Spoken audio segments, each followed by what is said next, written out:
Against the gods अर्थात देवताओं के विरुद्ध। अध्याय 1351 से 1355। नमस्कार, आप कहानी में खो जाएं उससे पहले चैनल को सब्सक्राइब करें और नोटिफिकेशन ऑन करें। धन्यवाद। अध्याय 1351। तारों की रोशनी का एक क्षण। चमेली के शरीर के हर हिस्से से काली रोशनी निकल रही थी। उसका चेहरा ठंडा, निर्लिप्त और भावहीन था।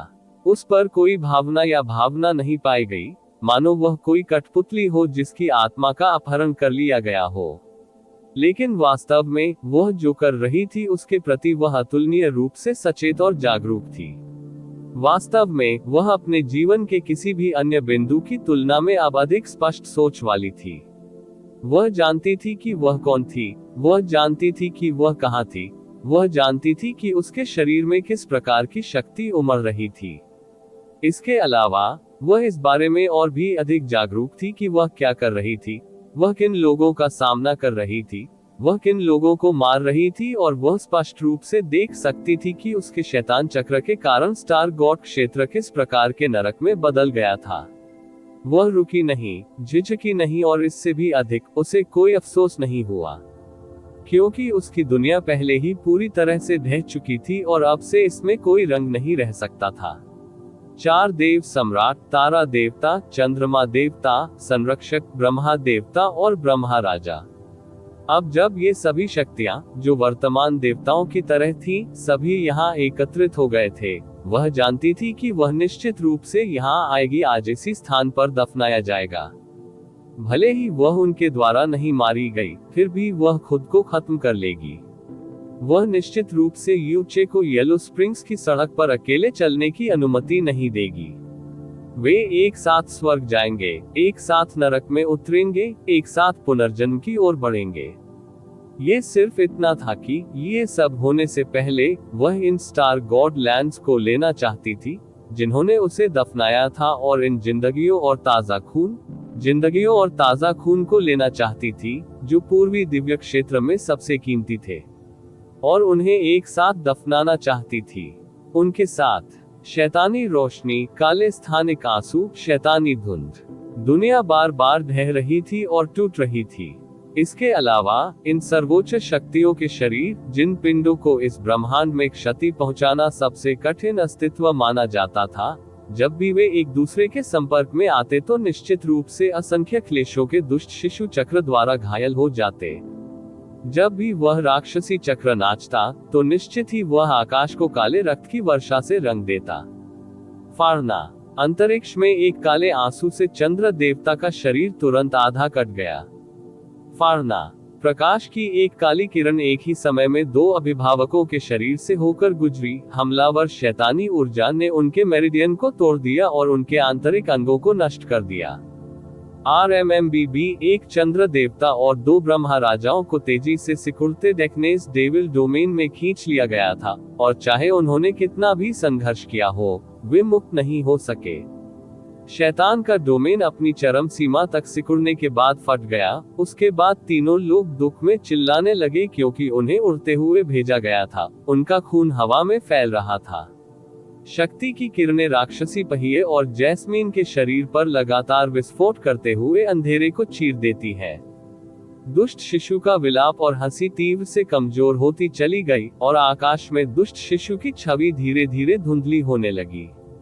जैस्मीन को नहीं पता था कि उसमें कितनी ताकत बची है, न ही वह जानती थी कि उसने कितने घाव झेले हैं, लेकिन मूल रूप से उसे इस बात की भी परवाह नहीं थी कि उसे पहले ही किस तरह के घाव मिल चुके हैं, और उसे इस बात की भी कम परवाह थी कि वह कब मरेगी। एकमात्र चीज जो स्थिर रही वह ये थी कि उसके हाथ में राक्षसी चक्र अभी भी एक शैतानी रोशनी छोड़ रहा था, जो किसी भी दुष्स्वप्न से भी अधिक भयानक था, क्योंकि उसने एक के बाद एक सर्वोच्च दिव्य गुरु को मौत की खाई में दफना दिया था। Boom boom boom. हरे प्रकाश की तीन किरणें जो एक साथ विलीन हो गईं, एक ही समय में जैस्मीन के शरीर पर फूट पड़ी।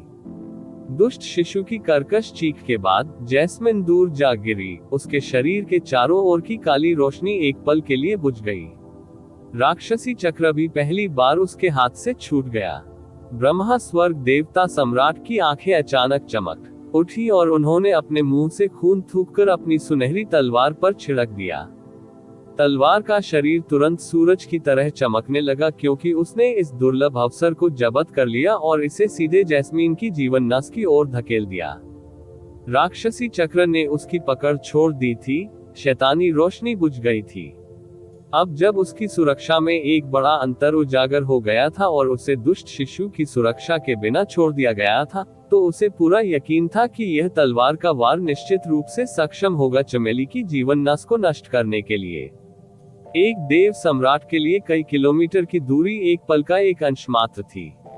सुनहरी रोशनी की चमक के साथ ब्रह्मा स्वर्ग भगवान सम्राट की सुनहरी तलवार पहले ही जैस्मीन के सौर जाल तक पहुंच चुकी थी।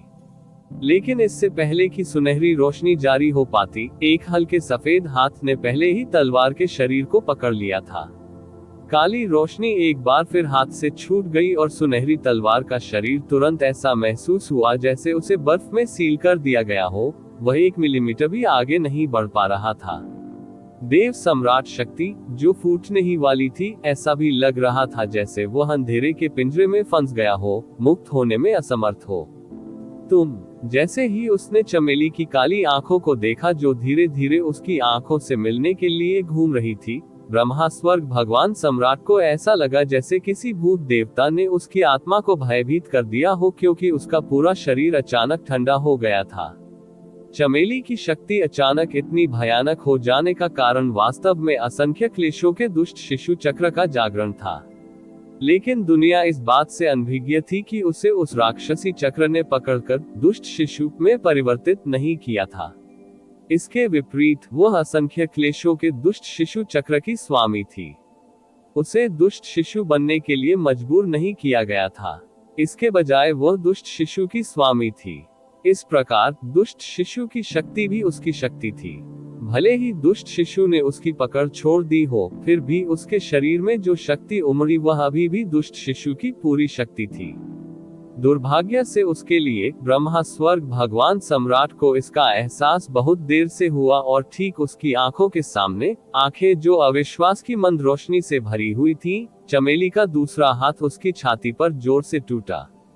वह नाजुक हथेली जो घने काले रंग से घिरी हुई थी, प्रकाश उसके आर पार हो गया और खून के विस्फोट के साथ उसकी पीठ से बाहर निकल आया। रसातल से आने वाली काली ऊर्जा सीधे ब्रह्मा स्वर्ग भगवान सम्राट के शरीर के अंदर विस्फोटित हो गई और उनका रंग शाश्वत स्वर्ग भगवान सम्राट की तुलना में भी तेज गति से सांवला धूसर हो गया। हालांकि इस समय 3 स्वर्ण मुहरें भी थीं। 3 ब्रह्मा सम्राट, 3 ब्रह्मा देवताओं से आए भयानक शक्ति के समूहों ने जैस्मीन की पीठ पर एक साथ विस्फोट किया। बैंग बैंग बैंग प्रकाश की वे 3 सुनहरी किरणें उसके शरीर में छेदने और सामने की ओर विस्फोट करने से पहले जैस्मीन की पीठ पर फूटी। ब्रह्मा स्वर्ग भगवान सम्राट की आंखें धुंधली और धुंधली हो गईं और वह गिरते हुए पत्थर की तरह जमीन पर गिर गए। इस बीच ऐसा लगा जैसे जैस्मिन पर कोई उल्कापात हो गया हो। उसे हवा में काली रोशनी की धारियां और खून के निशान छोड़ते हुए दूर तक उड़ते हुए भेजा गया था। भगवान सम्राट, तीनों ब्रह्मा देवताओं ने अपनी शक्ति मिलाकर चमेली को गंभीर रूप से घायल कर दिया था।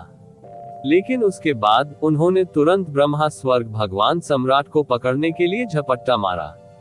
ब्रह्मा स्वर्ग देवता सम्राट का रंग हरा काला था, लेकिन उन्होंने जोर से चिल्लाया, जिसमें खून भी था, मेरे साथ परेशान मत हो, जल्दी करो और मार डालो उसे। हम निश्चित रूप से उसे भागने नहीं दे सकते। जल्दी करो और जाओ। पूर्वी दिव्य क्षेत्र के सभी 4 देव सम्राटों को गंभीर चोटें आईं। वास्तव में ये उनके जीवन में अब तक मिली सबसे बुरी चोटें थीं। हालांकि दुष्ट शिशु की शक्ति अंततः धीरे धीरे कमजोर होने लगी थी, लेकिन उन्हें कितनी कड़वी कीमत चुकानी पड़ी। यदि उन्होंने आज दुष्ट शिशु को भागने दिया, तो न केवल आज उन्हें जो गंभीर नुकसान हुआ है वह बेकार हो जाएगा, बल्कि भविष्य में उन्हें जो परेशानी होगी वह अकल्पनीय होगी। हाँ, तीनों ब्रह्मा देवताओं ने तुरंत उत्तर दिया। उन्होंने ब्रह्मा स्वर्ग के देवता सम्राट को ब्रह्मा राजाओं में से एक के पास धकेल दिया और दूर तक चले गए। उनके शरीर से सुनहरी रोशनी निकल रही थी। बूम! काली रोशनी की एक लकीर ने आकाश को तेजी से विभाजित कर दिया और जैस्मीन मलबे के ढेर से उठ खड़ी हुई। असंख्य क्लेशों का दुष्ट शिशु पहिया पहले ही उसके हाथ में वापस आ चुका था, लेकिन जैसे ही वह खड़ी हुई, वह बुरी तरह लड़खड़ाकर घुटनों के बल गिर पड़ी। उसके बाद उसने 10 से अधिक कौर से अधिक बीमार काले खून की उल्टी की। उसकी दृष्टि भी अधिक से अधिक धुंधली और धुंधली होने लगी थी। क्या मैं भी आखिरकार अपनी सीमा तक पहुंच गया हूं? नहीं, मुझे अभी और भी मारने की जरूरत है। मैंने अभी भी उस बूढ़े खलनायक को नहीं मारा है, वह पुराना खलनायक जो उसके साथ ही दफनाए जाने का सबसे अधिक योग्य है। यू चे, मेरी प्रतीक्षा करें, मैं जल्द ही आपसे जुड़ने जा रहा हूँ। जैसे ही उसने धीरे धीरे राक्षसी चक्र को ऊपर उठाया, उसके चारों ओर काली रोशनी जोर से भड़क उठी। फिर भी इसके कारण उसके चारों ओर सब कुछ अचानक काला हो गया और यूनचे की आकृति उसकी धुंधली दृष्टि में तैरने लगी। उसने उसके लिए स्टार गॉड दायरे का सामना किया था, वह उसके लिए अपने ही खून में लथपथ हो गया था, वह राख में बदल गया था। उसकी वजह से आग की लपटें, राख में बदल जाना, आग की लपटों से अचानक ऐसा लगा जैसे उसके दिमाग में बिजली चमक गई हो और लंबे समय से बुझी हुई तारों की रोशनी का एक समूह उसकी आंखों में चमक उठा हो। वह हवा में तैर गई, लेकिन वह ब्रह्मा राजाओं या चंद्र देवताओं की ओर नहीं बढ़ी जो उसे घेरने की कोशिश कर रहे थे। इसके बजाय वह मुड़ी और एक ठंडी और अकेली आकृति से टकराकर खाली दूरी की ओर, अज्ञात दूरी की ओर भाग गई। धत्तेरी की, वह भागने की कोशिश कर रही है। जल्दी करो और उसका पीछा करो, हम निश्चित रूप से उसे दूर नहीं जाने दे सकते। पूरी तरह से टूटी हुई जमीन पर कैजी ने चुपचाप उस दिशा का निरीक्षण किया जिसे जैस्मीन ने छोड़ा था, और उसने एक के बाद एक आकृतियों को हताशापूर्वक पीछा करते हुए देखा। उसके कानों में अतुलनीय रूप से अराजक और बहरा कर देने वाली दहाड़े और विलाप गूंज रहे थे। आरंभ से अंत तक वह बस चकित होकर सब कुछ घटित होते देखती रही। उसका चेहरा भावहीन था और उसने एक भी शब्द नहीं कहा, और वही प्रकाशहीन शून्यता जो जैस्मीन की आंखों में दिखाई दी थी, वह उसकी आंखों में भी दिखाई दी थी। इस स्टार गॉड क्षेत्र में, जो एक विपत्तिपूर्ण दुर्ग में तब्दील हो गया था, इस स्थान पर जो कि दुष्ट शिशु की काली छाया से घिरा हुआ था, लगभग कोई भी उसके अस्तित्व पर ध्यान देने से बच नहीं सकता था। चमेली की आकृति दूर तक उड़ गई और उस स्थान पर गायब हो गई जहां पृथ्वी आकाश से मिलती थी। उसके बाद कैजी ने धीरे धीरे अपनी आंखें बंद कर ली। बहुत देर तक जब उसने आखिरकार उन्हें खोला, तो उसकी आंखों में जो चमक थी वह एक विदेशी शीतलता और दृढ़ संकल्प थी। वह उठी और अपने पैर हिलाते हुए चुपचाप चली गई। उस नाजुक और नाजुक युवा लड़की की आकृति और वे इंद्रधनुषी रंग की स्कर्ट जो हवा में लहराती और नाचती थी, उनके साथ एक धुंधला और टूटा हुआ दिल और आत्मा थी। अफरातफरी और दहशत के बीच किसी को भी उसके जाने का ध्यान नहीं आया, और ऐसे लोग तो और भी कम थे जो जानते थे कि वह कहाँ गई। दरअसल उसे खुद भी यह नहीं पता था। पूर्वी दिव्य क्षेत्र, स्नो सॉन्ग क्षेत्र, आइस फीनिक्स सेक्रेड हॉल। गुनगुनाहट म्यूजुवानइन के दिल के समुद्र में एक बहुत ही हल्की और फीकी टूटने की आवाज गूंज उठी। उद्धरण चिन्ह ... उद्धरण चिन्ह। म्यूजुआनिन की बर्फीली आंखें कांपने लगी और उसके चेहरे पर भाव जम गए। उसके चारों ओर बर्फ की आत्माओं का नृत्य पूरी तरह से शांत होने से पहले धीमा हो गया, लेकिन उसके बाद उन्होंने अव्यवस्थित रूप से नृत्य करना शुरू कर दिया। मू बिंगयुन के चेहरे पर एक हैरान करने वाली अभिव्यक्ति आ गई, जो अभी अभी म्यूजुआनिन के साथ धीमी आवाज में बातचीत कर रहा था। उसके बाद उसने कहा, बड़ी बहन, क्या बात है? म्यूजुआनिन धीरे से उठ खड़ा हुआ। उसने उदास आवाज में कहा, यू चे की आत्मा का क्रिस्टल टूट गया है। उसने हॉल के बाहर आसमान में उड़ती बर्फ को देखा। उद्धरण चिन्ह ... उद्धरण चिन्ह। म्यू बिंगइन ने अपने पैरों पर खड़े होकर कहा, क्या तुमने कहा? उद्धरण चिन्ह ... उद्धरण चिन्ह। म्यूजुआनिन ने अपनी आंखें बंद कर ली और बहुत देर तक कुछ नहीं कहा। म्यू बिंगयुन की बर्फीली आकृति धुंधली हो गई और वह म्यूजुआनिन के पास पहुंची और उसने आग्रहपूर्वक स्वर में कहा, क्या आप कह रहे हैं कि यूचे? वह वह मर चुका है, म्यू जुआनिन ने कहा। उसकी आवाज ठंडी और अलग थी, इसमें कोई खुशी या उदासी नहीं थी। वह कैसे मरा? म्यू बिंगयुन की छाती नाटकीय रूप से ऊपर उठी और उसके चेरी रंग के होंठ अब भयानक सफेद रंग में रंग गए थे, जैसे कि बर्फ की एक परत ने उन्हें ढक दिया हो। म्यू जुआनिन ने धीमी आवाज में कहा, स्वर्गीय वध स्टार भगवान की खातिर स्टार गॉड दायरे में उनकी मृत्यु हो गई। जिस क्षण सोल क्रिस्टल टूटा, उसने अंतिम विचार और चित्र भी दिखाए जो मृत व्यक्ति ने अपनी मृत्यु से ठीक पहले उस व्यक्ति को देखे थे जिसने सोल क्रिस्टल डाला था। इसलिए उसने बहुत स्पष्ट रूप से देखा था कि आखिर में यू चे की मृत्यु कैसे हुई थी। उसने इसे किसी और की तुलना में अधिक स्पष्ट रूप से देखा था।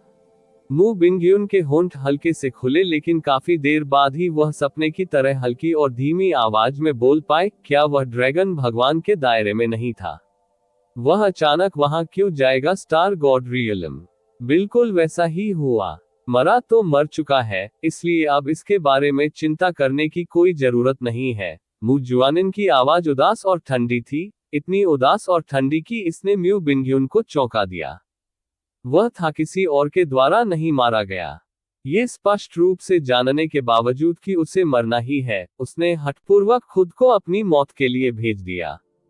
इतने सारे लोग उसके जीवित रहने की कामना करते थे, इतने सारे लोगों ने उसकी रक्षा करने की पूरी कोशिश की, फिर भी खुद को अपनी मौत के लिए भेजने का फैसला किया।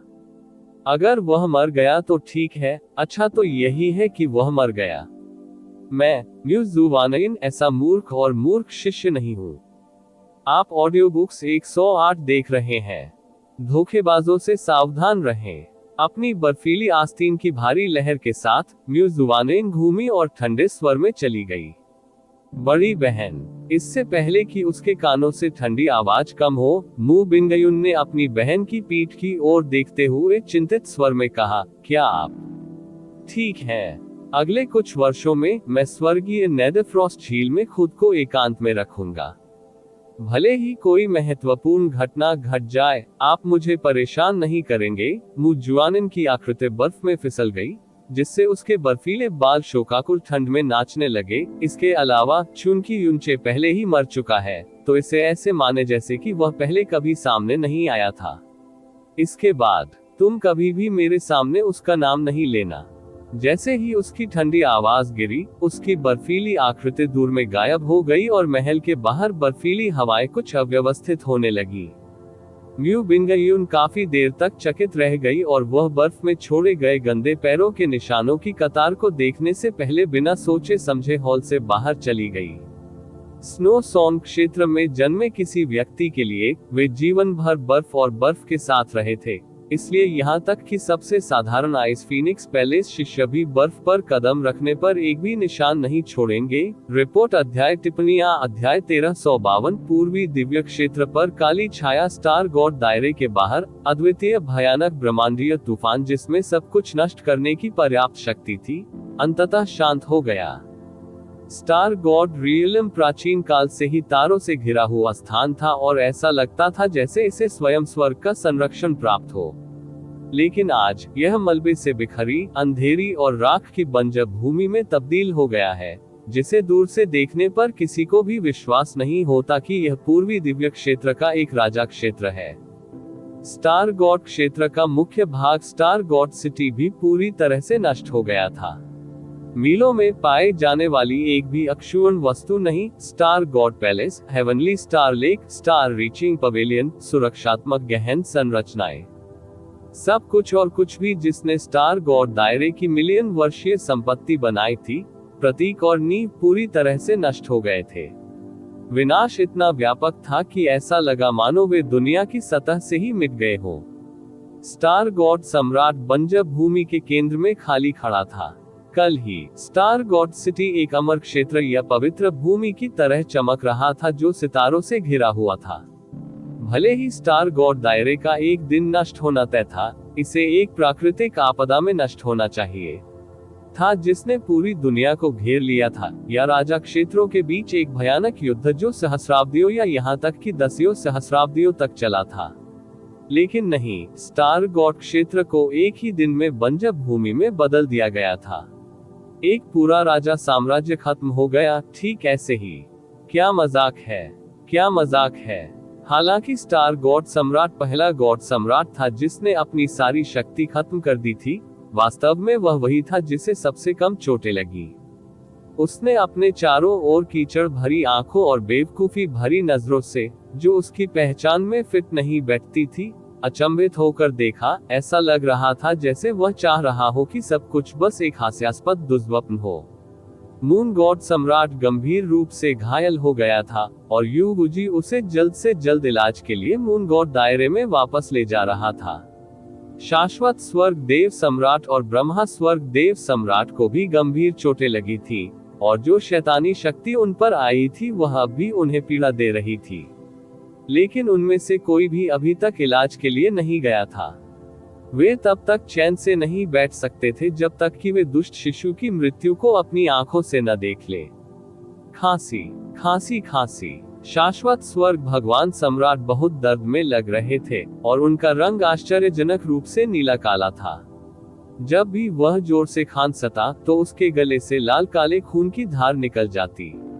वह बमुश्किल सहारे से अपने पैरों पर खड़ा हो पा रहा था, लेकिन उसने मुश्किल से 2 कदम भी आगे बढ़ाया था कि उसे लगा कि वह फिर से अपने पैरों पर गिर जाएगा। कोई विकल्प नहीं बचा, उन्हें एक बार फिर जमीन पर बैठना पड़ा। दूसरी ओर ब्रह्मा स्वर्ग भगवान सम्राट के घाव शाश्वत स्वर्ग भगवान सम्राट से भी बदतर थे। जैस्मीन ने सीधे उसकी छाती पर मुक्का मारा था, लेकिन वह वास्तव में अपनी अपार दिव्य शक्ति के कारण अनंत स्वर्ग के देवता सम्राट से बेहतर प्रदर्शन कर रहा था। इससे पहले कि उनके भाव कड़वे हो जाते, दोनों देव सम्राटों ने एक दूसरे पर नजर डाली। उन्होंने दूसरे पक्ष को इतना भयानक रूप से घायल होते कभी नहीं देखा था जितना वे थे। यदि चंद्रमा देवता, अभिभावक, ब्रह्मा देवता और ब्रह्मा राजा समय पर नहीं बने होते, तो पूर्वी दिव्य क्षेत्र के 2 सबसे मजबूत देवता सम्राट पहले ही नष्ट हो गए होते। तुम्हारे घाव कैसे हैं? अनंत स्वर्ग भगवान सम्राट ने पूछा। उद्धरण चिन्ह ... मेरे घाव ठीक हैं, ब्रह्मा स्वर्ग देवता सम्राट ने उत्तर दिया। लेकिन ये शैतानी ऊर्जा जो दिल पर हमला करती है, मुझे नहीं लगता कि मैं अगले कुछ वर्षों तक आराम से रहूंगा। उनकी टिप्पणी से उनके बगल के ब्रह्मा राजा सदमे से ठंडे हो गए। ब्रह्मा स्वर्ग भगवान सम्राट के शरीर में जो शैतानी ऊर्जा घुस गई थी, वह उन्हें कई वर्षों तक यातना देने के लिए पर्याप्त शक्तिशाली थी। कितनी भयावह शक्ति है। हे शाश्वत स्वर्ग भगवान सम्राट कड़वाहट से मुस्कुराए। मुझे एक ऐसा तरीका पता चला है जो इस पीड़ा को तुरंत कम कर सकता है। ड्रैगन क्वीन, आपका मतलब है? ब्रह्मा स्वर्ग देव सम्राट ने अपना सिर हिलाया। ड्रैगन क्वीन का पक्ष बेहद कीमती है, हम संभवतः इसे इतनी छोटी सी बात पर बर्बाद नहीं कर सकते। आइए हम इसे उस समय के लिए छोड़ दें जब हमारे जीवन को वास्तव में खतरा हो। शाश्वत स्वर्ग देव सम्राट ने गहरी समझ में अपना सिर थोड़ा झुका लिया। हालांकि चंद्रमा देव सम्राट, ब्रह्मा स्वर्ग देव सम्राट ने पश्चिम की ओर देखा। मुझे संदेह है कि वह तब तक रुकेगा जब तक वह ड्रैगन क्वीन को नहीं देख लेता। दोनों देव सम्राट चुप हो गए। उनकी रक्षा करने वाले संरक्षकों और ब्रह्मा राजाओं ने हृदय में घुटन महसूस करते हुए विकृत भाव धारण किए। उनके दिलों में जो बोझ बैठ गया था, यह एहसास कि अभी भी कुछ ऐसा है जो दुनिया में सबसे महान अस्तित्व होने के बावजूद उन्हें आसानी से नष्ट कर सकता है, भारी था। चिंता मत करो, ब्रह्मा स्वर्ग देवता सम्राट ने कहा, दुष्ट शिशु की चोटें हमारी चोटों से हल्की नहीं है। वह बच नहीं पाएगी। उन्होंने अभी यह कहना समाप्त ही किया था कि तभी दूर से शक्तिशाली आभाओं का एक समूह तेजी से उनके पास आया। वे पलक झपकते ही देव सम्राटों के पास पहुंच गए। वे चंद्रमा देवता, संरक्षक, ब्रह्मा देवता और ब्रह्मा राजा थे जो पहले चमेली का शिकार करने के लिए चले गए थे। हालांकि दुष्ट शिशु की लाश कहीं नहीं देखी गई थी। दुष्ट शिशु कहाँ है? शाश्वत स्वर्ग भगवान सम्राट ने अपने पैरों पर खड़े होने के लिए संघर्ष किया। उसके अभिभावक फिर जमीन पर घुटनों के बल बैठ गए और अफसोस के साथ बताया, वह बहुत तेज थी और किसी कारण से उसकी आभा अचानक गायब हो गई। अपना मुंह खोलने और मुंह से खून उगलने से पहले शाश्वत स्वर्ग देवता सम्राट एक बार कांप उठे।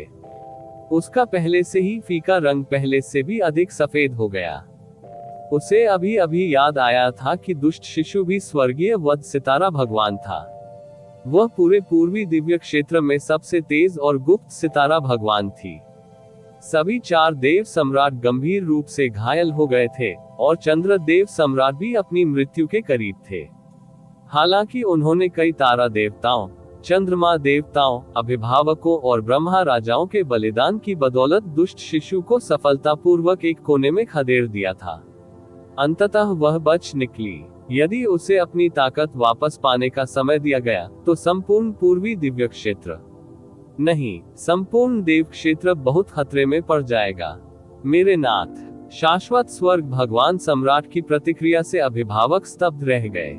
उन्होंने डरते हुए कहा, कृपया शांत हो जाए मेरे स्वामी, ये सब हमारी गलती है।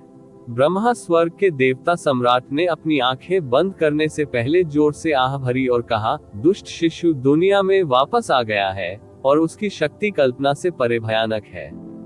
यह अब केवल हमारी अकेले की समस्या नहीं है।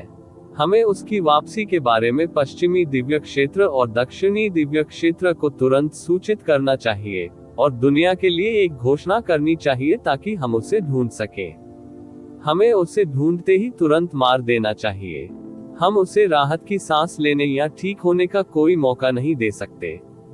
अचानक उसने स्टार गॉड सम्राट की ओर गुस्से से देखा और गुर्राया, जिंग ज्यूकुंड, क्या तमाशा चल रहा है?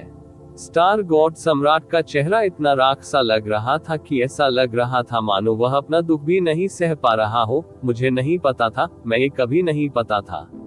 उसके अंदर असंख्य क्लेशों का दुष्ट शिशु चक्र था। तुम्हें पता नहीं था? ब्रह्मा स्वर्ग भगवान सम्राट ने स्पष्ट रूप से उस पर विश्वास नहीं किया। उसने अपने चेहरे पर क्रूर भाव लाते हुए आगे कहा, फिर मुझे बताओ, स्टार गॉड रियलम ने सबसे पहले एब्सोल्यूट स्टार सोल बैरियर को क्यों सक्रिय किया है? मैंने कहा, मुझे नहीं पता। स्टार गॉड सम्राट की आवाज ठंडी हो गई। मुझे यह मत बताइए कि आप मुझ पर जानबूझकर स्टार गॉड क्षेत्र को इस स्थिति में लाने का आरोप लगा रहे हैं।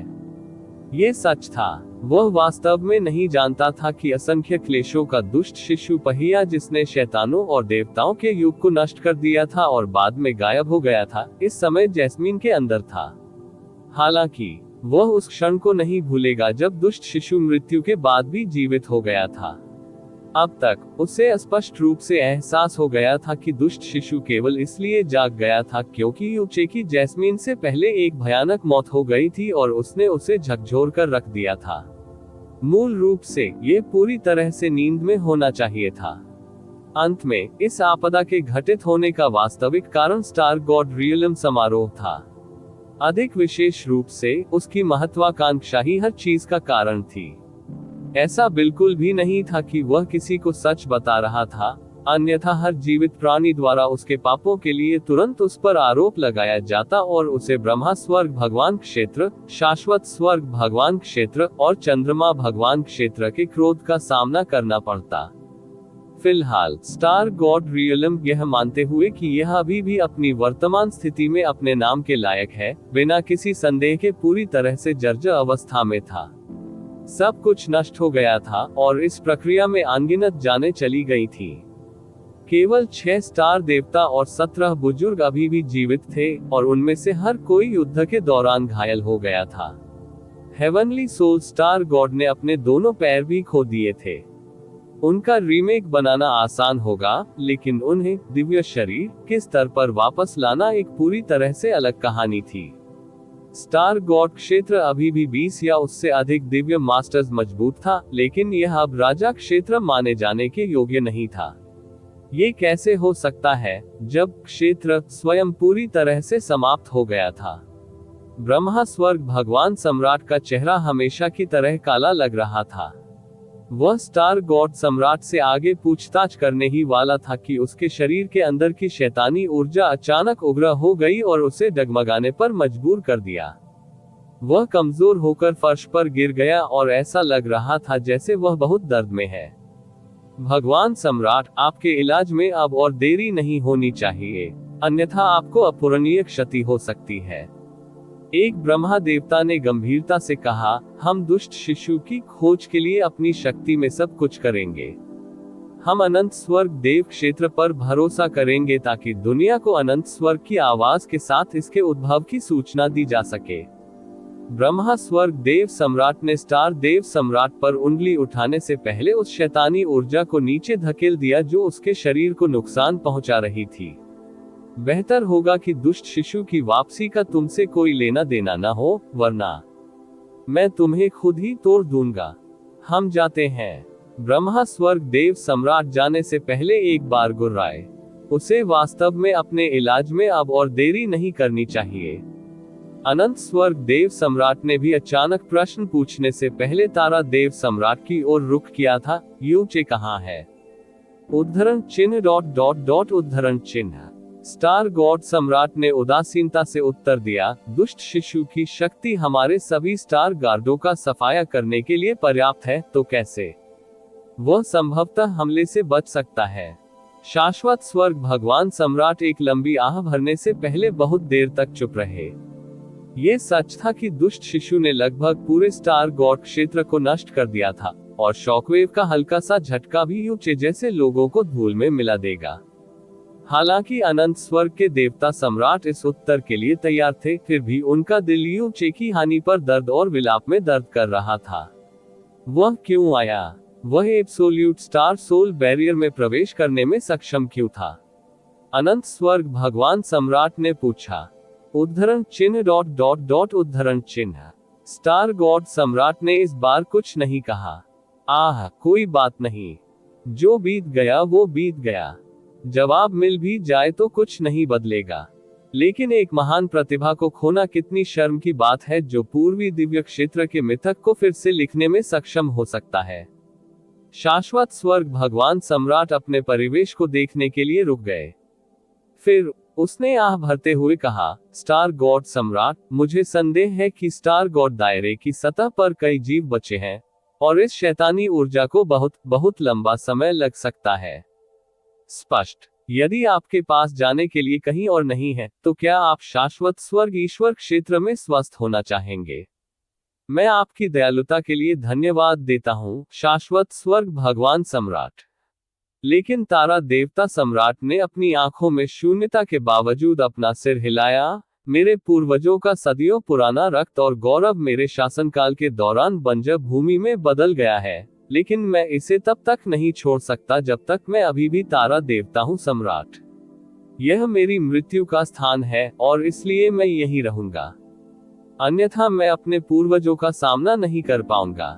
सभी 6 सितारा देवताओं ने उदास होकर अपना सिर झुका लिया और एक शब्द भी नहीं कहा। तो कोई बात नहीं, शाश्वत स्वर्ग देव सम्राट ने सिर हिलाया। हालांकि मुझे यकीन है कि आप इस मुहावरे को समझते हैं, जहां जीवन है वहां आशा है। यदि आप एक दिन अपना मन बदल लेते हैं, तो आप जब चाहे अनंत स्वर्ग में आ सकते हैं। हम जाते हैं। ये सबसे बड़ी दयालुता थी जो अनंत स्वर्ग भगवान सम्राट संभवतः स्टार भगवान सम्राट को दिखा सकते थे। हर कोई चंद्र देव क्षेत्र, शाश्वत स्वर्ग भगवान क्षेत्र और ब्रह्मा स्वर्ग भगवान क्षेत्र चला गया था। दुनिया शांत और ठंडी हो गई। इससे भी बदतर, काली शैतानी शक्ति ने इस उजाड़ बंजर भूमि पर निराशा की परत चढ़ा दी थी। स्टार गॉड सम्राट ने कहा, यूचे और जैस्मिन, आप सभी को समारोह के बारे में किसी को बताने की जरूरत नहीं है। आप ऑडियो बुक्स 108 देख रहे हैं। धोखेबाजों से सावधान रहें। स्टार देवताओं और बुजुर्गों सभी ने जवाब में सिर हिलाया। वे मूर्ख नहीं थे, और वे सभी समझ गए थे कि विनाश का उनका समारोह ही वह कारण हो सकता है जिसने दुष्ट शिशु को जागृत किया था। ये ध्यान में रखते हुए कि दुष्ट शिशु अभी भी जीवित था, अगर किसी को सच्चाई का पता चल गया तो परिणाम अकल्पनीय होंगे। मेरे राजा, हमें आगे क्या करना चाहिए? स्टार देवताओं के महान बुजुर्ग ने उदासीनता से पूछा। स्टार गॉड सम्राट ने अपनी बाह चौड़ी की और एक अजीब गोल डिस्क को बुलाया, जिसके ऊपर 12 अलग अलग प्रकार की गहरी रोशनी नृत्य कर रही थी। प्रकाश 12 सितारा देवताओं में से प्रत्येक का प्रतिनिधित्व करता था, और उनमें से स्वर्गीय जहर, स्वर्गीय उत्पत्ति और स्वर्गीय शक्ति की रोशनी विशेष रूप से उज्ज्वल थी। वे जलती हुई लपटों की तरह चमक रहे थे। स्टार गॉड सम्राट ने धूसर आकाश की ओर देखा और कहा, जब तक तारे फीके नहीं पड़ते, स्टार देवताओं की मूल शक्ति कभी नहीं फीकी पड़ेगी। हमारी मूल शक्ति बरकरार है, इसलिए स्टार गॉड क्षेत्र एक दिन फिर से उठेगा। दिन के बुरे सपने उसके दिमाग में उथल पुथल से घूमने लगे, क्योंकि उसकी आंखें धीरे धीरे धुंधली होने लगी। अंततः उसने अपने विद्रोही रक्त प्रवाह पर नियंत्रण खो दिया, क्योंकि सब कुछ एक ही बार में उसके सिर में आ गया। पीएफएफ्ट, उसके मुंह से निकला खून कम से कम 10 मीटर लंबा था। इसके बाद वह जमीन पर गिर पड़ा और पूरी तरह से बेहोश हो गया। रिपोर्ट अध्याय टिप्पणियां अध्याय 1353 चंद्रमा देवता सम्राट का पतन यूचे मर चुका था। उन्होंने कन्फेड गॉड बैटल के दौरान एक ही लड़ाई में लुओ चांगशेन को हराकर दुनिया को चौंका दिया था, जो पहले पूर्वी क्षेत्र के 4 गॉड चिल्ड्रेन के प्रमुख थे और 9 चरण के स्वर्गीय क्लेश को पहले कभी नहीं देखा था। स्वर्गीय रहस्य क्षेत्र द्वारा उसे स्वर्ग का बच्चा होने की भविष्यवाणी की गई थी। ड्रैगन सम्राट उसे एक पालक पुत्र के रूप में लेना चाहता था। शाश्वत स्वर्ग भगवान सम्राट उसे अपना प्रत्यक्ष शिष्य बनाना चाहता था, और देवी ने उसे ले लिया था, उसे प्रपोज करने के लिए खुद को नीचे करने की पहल। चंद्रमा देव क्षेत्र में जाने के बाद उसने भगवान महारानी को भी अपने साथ भागने पर मजबूर कर दिया था, जिससे पूरे चंद्रमा देवता क्षेत्र को अपना चेहरा और गरिमा खोनी पड़ी, जिससे वे अराजकता में फंस गए। जब से वह प्रोफाउंड गॉड कन्वेंशन में उपस्थित हुआ था, उसने जो कुछ भी किया था उसने दुनिया को पूरी तरह से चौंका दिया था, यहाँ तक कि इसे पौराणिक कथाओं से परे कुछ के रूप में रंग दिया गया था। विशेष रूप से तब जब उसने कॉन्फेड गॉड बैटल में ऊपरी सितारा क्षेत्रों के ऐतिहासिक प्रभुत्व और एकाधिकार को पूरी तरह से तोड़ दिया था, जिससे सभी मध्य और निचले सितारा क्षेत्रों की आत्माओं को ऊपर उठाया गया था, जिससे उन्हें इस अधिनियम पर गर्व करने की इजाजत मिली थी। फिर भी कॉन्फेड गॉड बैटल के ठीक 1 साल बाद वह गिर गया था। स्टार गॉड दायरे में गिर गया, दुष्ट शिशु की शक्ति के नीचे दब गया। इसके अलावा ये खबर कहीं से आई बेबुनियाद अफवाहों पर आधारित नहीं थी। यह अनंत स्वर्ग ईश्वर क्षेत्र से आया था, वह स्थान जिसकी विश्वसनीयता का खंडन नहीं किया जा सकता था। इस खबर पर अनगिनत लोग स्तब्ध रह गए और सहानुभूतिपूर्वक आह भरी। यह बात सिर्फ इतनी थी कि लोगों का दिमाग इस खबर पर ज्यादा देर तक टिक नहीं पाया, क्योंकि उसी समय विश्व चौंकाने वाली एक और खबर जारी की गई थी, और यह वह खबर थी जिसने पूरे पूर्वी दिव्य क्षेत्र को नहीं, पूरे ईश्वर क्षेत्र को उलट-पुलट कर दिया था। दुष्ट शिशु फिर से उभर आया था। स्टार गॉड दायरे का स्वर्गीय वध स्टार गॉड वह माध्यम था जिसका उपयोग असंख्य क्लेशों के दुष्ट शिशु चक्र ने जागृत करने के लिए किया था। 4 राजा क्षेत्रों में से एक स्टार गॉड क्षेत्र दुष्ट शिशु की शक्ति के तहत लगभग नष्ट कर दिया गया था और उनके सभी स्टार गार्ड मारे गए थे। वह भयानक युद्ध जिसने पूर्वी दैवीय क्षेत्र में उच्चतम स्तर की युद्ध शक्ति को इकट्ठा और केंद्रित कर दिया था, सभी 4 देव सम्राटों को गंभीर चोटों के साथ समाप्त हो गया था। इसके अलावा 2 तारा देवता, 2 चंद्रमा देवता, 3 संरक्षक और 1 ब्रह्मा राजा भी गिर गए थे। इन नामों के स्मरण मात्र से ही किसी के हृदय में असीम श्रद्धा उमड़ पड़ती है। फिर भी उनमें से बहुत से लोग वास्तव में एक ही दिन के अंतराल में गिर गए थे। अंत में दुष्ट शिशु सुरक्षित रूप से भागने में भी कामयाब रहा, उसका वर्तमान ठिकाना अज्ञात था। इसके अलावा इन सभी चीजों की घोषणा अनंत स्वर्ग ईश्वर क्षेत्र द्वारा अनंत स्वर्ग की आवाज के माध्यम से दुनिया को की गई थी। वॉयस ऑफ इटर्नल हेवन द्वारा अपना अंश कहे जाने के बाद पूरी दुनिया सदमे और भय से जूझ रही थी। सभी राजा लोकों और ऊपरी तारा लोकों और यहाँ तक कि कुछ मध्य और निचले तारा लोकों ने गुप्त रूप से दुष्ट शिशु के ठिकाने के किसी भी निशान की खोज करने के लिए अनगिनत गहन चिकित्सकों को भेजा। वह राक्षसी चक्र जिसने एक बार ब्रह्मांड को नष्ट कर दिया था, वह राक्षसी चक्र जिसने 4 देव सम्राटों को गंभीर रूप से घायल कर दिया था, भले ही उन्होंने अपनी ताकत एक साथ जोड़ दी थी, एक ऐसी शक्ति जिसने दिव्य गुरुओं को ऐसे मार डाला जैसे कोई कुत्ते को मारता है। अदृश्य रूप से यह ऐसा था मानो भारी हो छाया ने विशाल पूर्वी दिव्य क्षेत्र और यहाँ तक कि संपूर्ण देव क्षेत्र को भी अपनी चपेट में ले लिया था। पूर्वी दिव्य क्षेत्र, चंद्रमा देव क्षेत्र। देव सम्राट के कक्ष में चंद्रमा देव सम्राट एक सोफे पर लेटे हुए थे। उनका शरीर 10 से अधिक गहन संरचनाओं से घिरा हुआ था। अराजक गहन प्रकाश उनके शरीर पर ध्यान केंद्रित कर रहा था और उन्हें घेर रहा था। ऐसा माना जाता था कि यह उनके शरीर के अंदर शैतानी ऊर्जा को दबा रहा था और उन्हें ठीक कर रहा था। छोटे, लेकिन वास्तव में यह उसके जीवन को जबरन बढ़ा रहा था।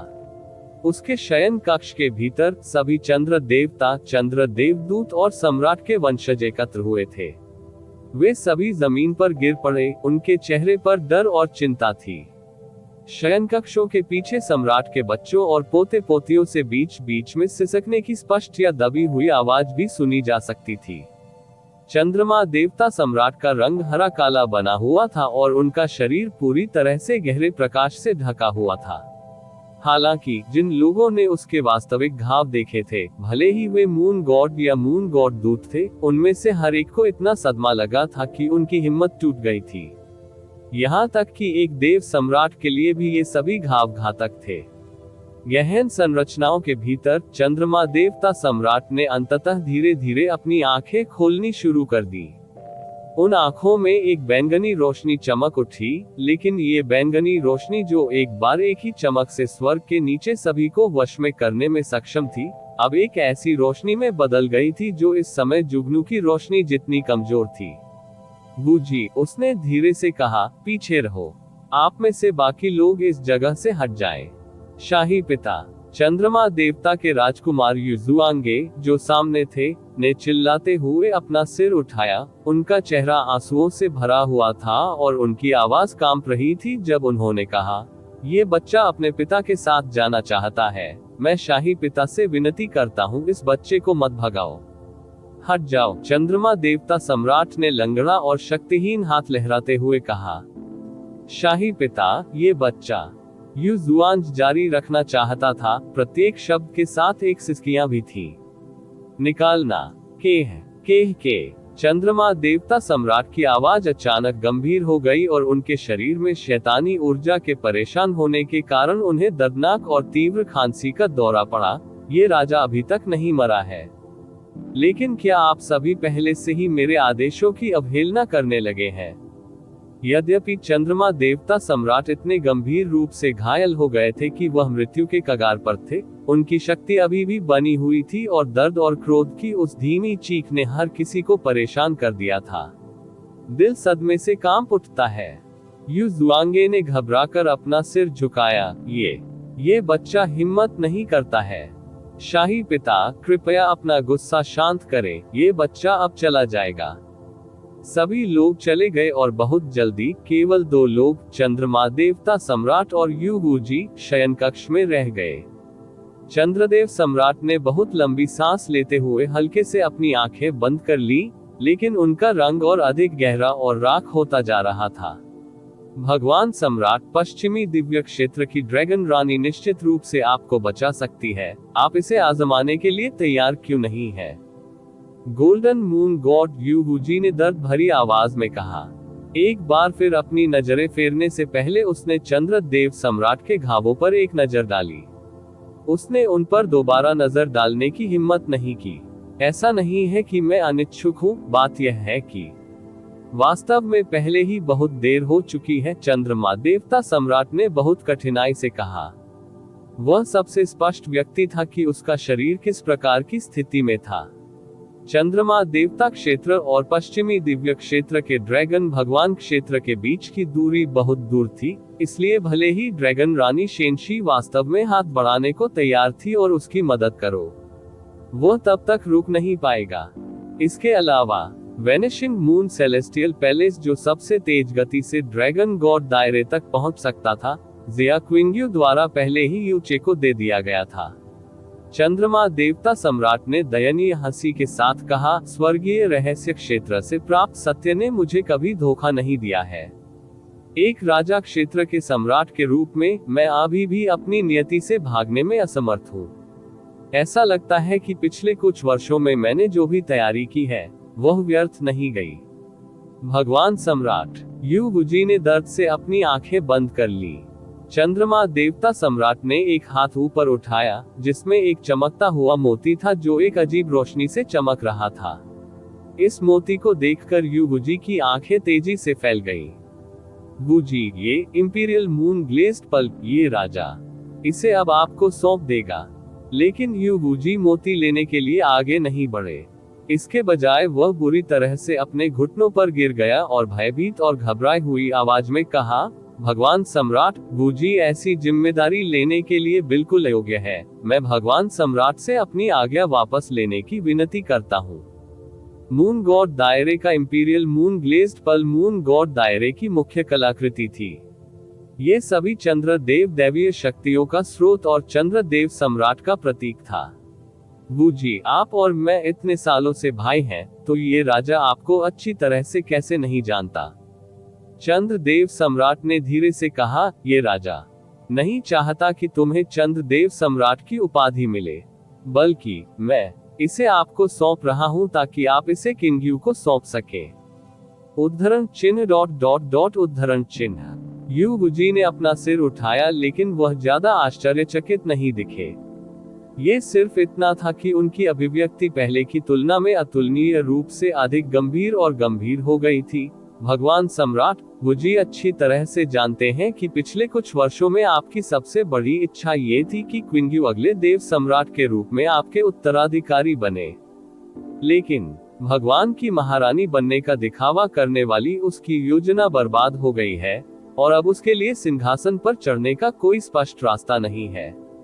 आखिरकार वह निचले लोक में पैदा हुई थी और शादी के दौरान जो कुछ हुआ उससे पूरे समुदाय का क्रोध भड़क उठा।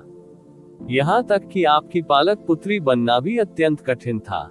यदि वह आपके देव सम्राट की उपाधि के बाद सफल हुई तो भारी मात्रा में रुकावटें और प्रतिरोध होंगे। मुझे डर है कि उस समय यह बहुत संभव था कि उसे पूरे क्षेत्र से आपत्ति का सामना करना पड़ेगा। एक युवा लड़की जो अभी 30 वर्ष की भी नहीं हुई थी, अपने शासन के प्रति इतना बड़ा प्रतिरोध कैसे सह सकती थी? इसके अलावा यू वुजी ने एक पल झिझकने के बाद आखिरकार कहा, शायद किंग्यू भी ऐसा करने को तैयार नहीं होगी। ये राजा इन सब बातों को कैसे नहीं समझ सकता? चंद्रमा देवता सम्राट ने अपनी आंखें अभी भी बंद करते हुए कहा, उन सभी वर्षों पहले उसने ईश्वर महारानी होने का नाटक करने और भविष्य में ईश्वर सम्राट की उपाधि प्राप्त करने का वादा किया था क्योंकि वह इस राजा के प्रति कृतज्ञता का ऋण चुकाना चाहती थी। हालांकि 1 साल पहले उसके लौटने के बाद इस राजा को एहसास हुआ कि उसे अचानक भगवान सम्राट की सीट की इच्छा हो गई है। इसके अलावा यह उस समय बहुत तीव्र इच्छा थी। उद्धरण चिन्ह डॉट डॉट डॉट प्रश्नवाचक चिन्ह उद्धरण चिन्ह। यू वुजी उन शब्दों से स्तब्ध रह गए। युचे के प्रकट होने के बाद उसका परिवर्तन हुआ तो निस्संदेह ये केवल उस बच्चे के कारण ही हो सकता है। लेकिन अब उस बच्चे को बस जाना था और मरना था।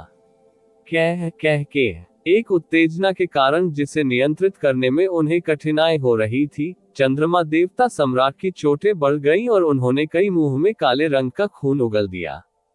तो यहाँ तक कि अब ये राजा भी ऐसा नहीं करता यदि वर्तमान किंग्यू अभी भी इच्छुक है या नहीं।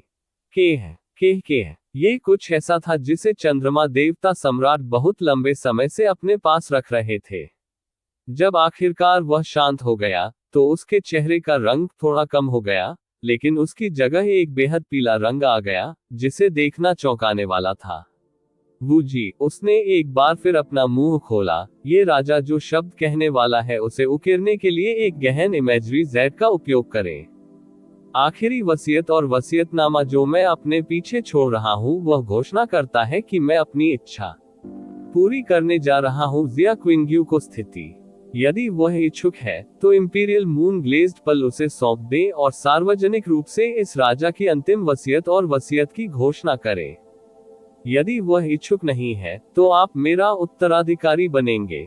भले ही यह कार्य आपको परेशान करेगा और आप पर बोझ डालेगा, आप इस राजा के सगे भाई हैं और इस राजा के निधन के बाद आपकी ताकत भी सभी चंद्र देवताओं में सबसे महत्वपूर्ण होगी।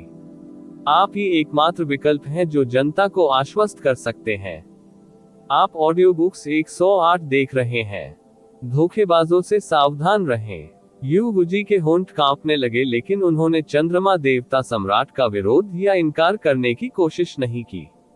उन्होंने इंपीरियल मून ग्लेज्ड पल लेने के लिए हाथ बढ़ाया और कहा, वुजी ने मुझे जो सौंपा है उसमें वे निश्चित रूप से भगवान सम्राट को निराश नहीं करेंगे। गहरी छवि उकेरने के बाद चंद्रमा देवता सम्राट ने कुछ देर के लिए अपनी आंखें बंद कर ली और कहा, यहाँ क्विंग्यू को बुलाओ। देव सम्राट के शयन कक्ष में एक ठंडा सूनापन था जो पहले कभी नहीं था। जिया क्विंग्यू धीरे धीरे अंदर चली गई। उसके कदमों से कोई आवाज नहीं आ रही थी। उसने केवल सादे चांद के वस्त्रों का एक शुद्ध सफेद सेट पहना हुआ था, लेकिन उसकी अत्यधिक सुंदर लालित्य ने अदृश्य रूप से इस ठंडे और उजाड़ शयन कक्ष को और अधिक उज्जवल बना दिया था। सौतेला पिता। वह घुटनों के बल बैठ गई और धीरे से ये शब्द कहे। जिया क्विंग्यू के आगमन को देखकर चंद्रमा देवता सम्राट की आंखें कई डिग्री तक चमक उठी, लेकिन उसके मुंह से निकले शब्द असाधारण रूप से क्रूर थे। क्विंग्यू यूचे मर चुका है। उद्धरण चिन्ह ... मुझे पता है, जिया क्विंग्यू ने उत्तर दिया। उसकी आवाज में कोई दुख या खुशी नहीं थी। उसकी ठंडी और अलग प्रतिक्रिया के कारण चंद्रमा देवता सम्राट की भौहें आपस में जुड़ गईं। अपने दिल में चुपचाप आह भरने के बाद वह सीधे मुद्दे पर आया। वुजी, आओ और कानून का संचालन करो। यू वुजी उन शब्दों से चौंक गए, लेकिन उसके बाद उसकी अभिव्यक्ति अचानक बदल गई और वह चिंतित स्वर में चिल्लाया, भगवान सम्राट, क्या ऐसा हो सकता है कि आप ऐसा चाहते हो? नहीं, इसका सवाल ही नहीं उठता।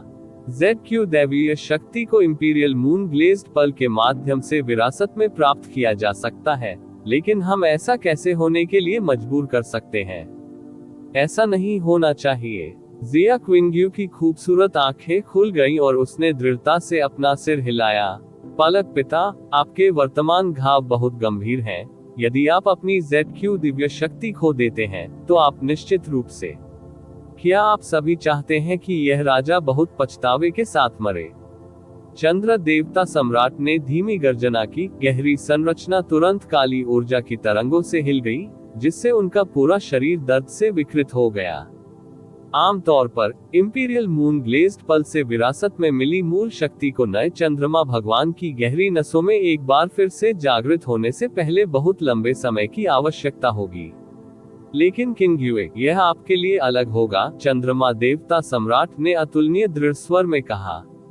आपके पास 9 गहन उत्तम शरीर है, इसलिए इस प्रकार की प्रत्यक्ष विरासत ZQ दिव्य शक्ति को कम से कम समय में अपने चरम तक पहुंचने की अनुमति देगी और यह आपकी मूल शक्ति के साथ भी मिल जाएगी।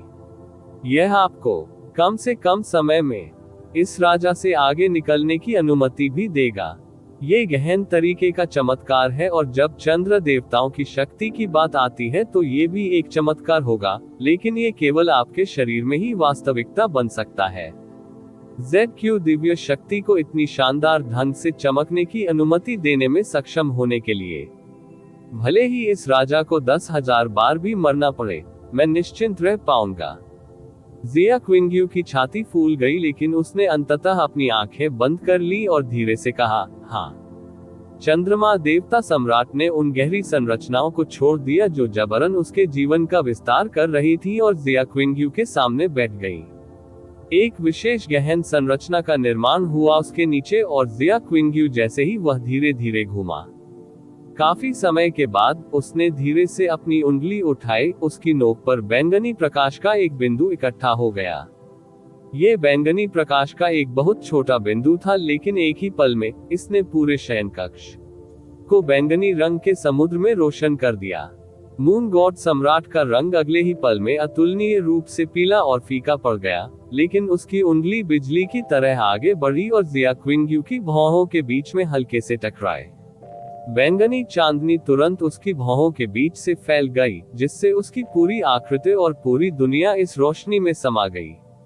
चंद्र देवता की शक्ति को विरासत में प्राप्त करना मूल रूप से केवल चंद्र देवता की मृत्यु के बाद ही किया जा सकता था और उनकी मूल शक्ति इंपीरियल मून ग्लेज्ड पल को वापस कर दी गई थी। उसके बाद एक बार जब उन्हें अगला व्यक्ति मिल जाता जो उस शक्ति को प्राप्त कर सकता था, तो वे उस चंद्र देवता की शक्ति को अगले चंद्र देवता तक पहुंचाने के लिए इंपीरियल मून ग्लेज्ड पल का उपयोग करते थे। स्टार गॉड दायरे में भी ऐसा ही किया गया था। इस प्रकार की प्रत्यक्ष विरासत चंद्रमा देव क्षेत्र के इतिहास में अपनी तरह की पहली घटना थी, और इसे केवल वही व्यक्ति महसूस कर सकता था जिसके पास 9 गहन उत्तम शरीर था। इस बैंगनी रंग की दुनिया में समय तेजी से बह गया। यू बुया का चेहरा अतुलनीय रूप से शांत था और कुछ संतुष्टि भी थी जो उसकी अभिव्यक्ति में पाई जा सकती थी। हालांकि यू जी की अभिव्यक्ति, जो उसके बगल में थी, दर्द से भरी हुई थी, क्योंकि वह अच्छी तरह से जानता था कि इतनी भयानक चोटों के बावजूद यू बुया अभी भी मौत के दरवाजे पर संघर्ष कर सकता था। इसका एकमात्र कारण उसकी मजबूत ZQ दिव्य शक्ति थी। इसके अलावा जिस क्षण उसने ZQ दिव्य शक्ति खो दी, निस्संदेह वह क्षण था जब वह भी नष्ट हो जाएगा। 2 घंटे, घंटों तक, 6 घंटे, 8 घंटे, क्लैंग। किसी यादृच्छिक समय पर बैंगनी रोशनी अचानक पूरी तरह से विलुप्त हो गई। चमकदार और पारभासी बैंगनी रोशनी की एक परत जिया क्विंग्यू के पूरे शरीर पर बह रही थी, उसके लंबे बालों की नोक तक, जो हवा न होने के बावजूद हवा में नाच रहे थे। उसकी खूबसूरत आंखें खुली और उन आंखों की गहराई में एक गहरी बैंगनी रोशनी चमकी जो तारों से भरे आकाश की तरह लग रही थी। उसके सामने बैठी यू बुया के चेहरे का रंग उड़ गया था। यहाँ तक कि पिछला हरा काला रंग भी पूरी तरह से गायब हो गया था और उसके बाल, जो मूल रूप से काले थे और बैंगनी रंग में रंगे हुए थे, किसी समय पहले से ही सफेद हो गए थे। उसने धीरे से अपनी उंगली नीचे की पहले सीधे पीछे की ओर लुढ़क गई। भगवान सम्राट यू बुजी तेजी से अपनी बाह से यू बुया को सहारा देने के लिए आगे बढ़े। उसकी आभा को महसूस करने पर आभा इतनी कमजोर और हल्की थी कि ऐसा महसूस होता था जैसे शाम के सूरज की मरती किरणें उसके चेहरे पर असीम दर्द और पीड़ा दिखाई देने लगी।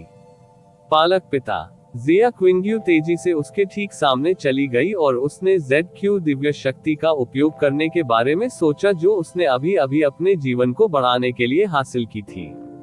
हालांकि यू बुया ने उसे धीरे धीरे लेकिन दृढ़ता से ऐसा करने से रोक दिया था। क्विंग्यू, यू बुया ने ऊपर की ओर देखा, उसकी आवाज कर्कश और कमजोर थी। क्या तुम्हें अभी भी याद है वह दिन जब मैंने तुम्हें पाया था?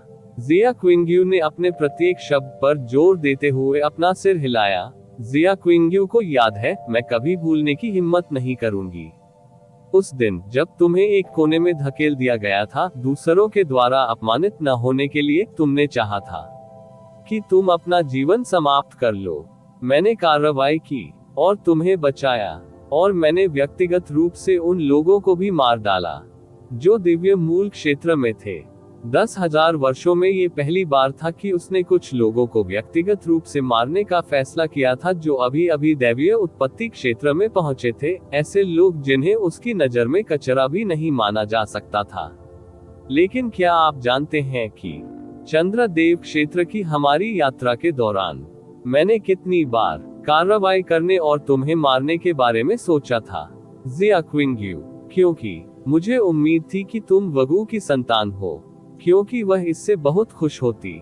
लेकिन मुझे ये भी डर था कि तुम वगू की संतान हो, वगू की और उस आदमी की संतान। उद्धरण चिन्ह ... उद्धरण चिन्ह। जिया क्विंग्यू की छाती जोर से फूल गई।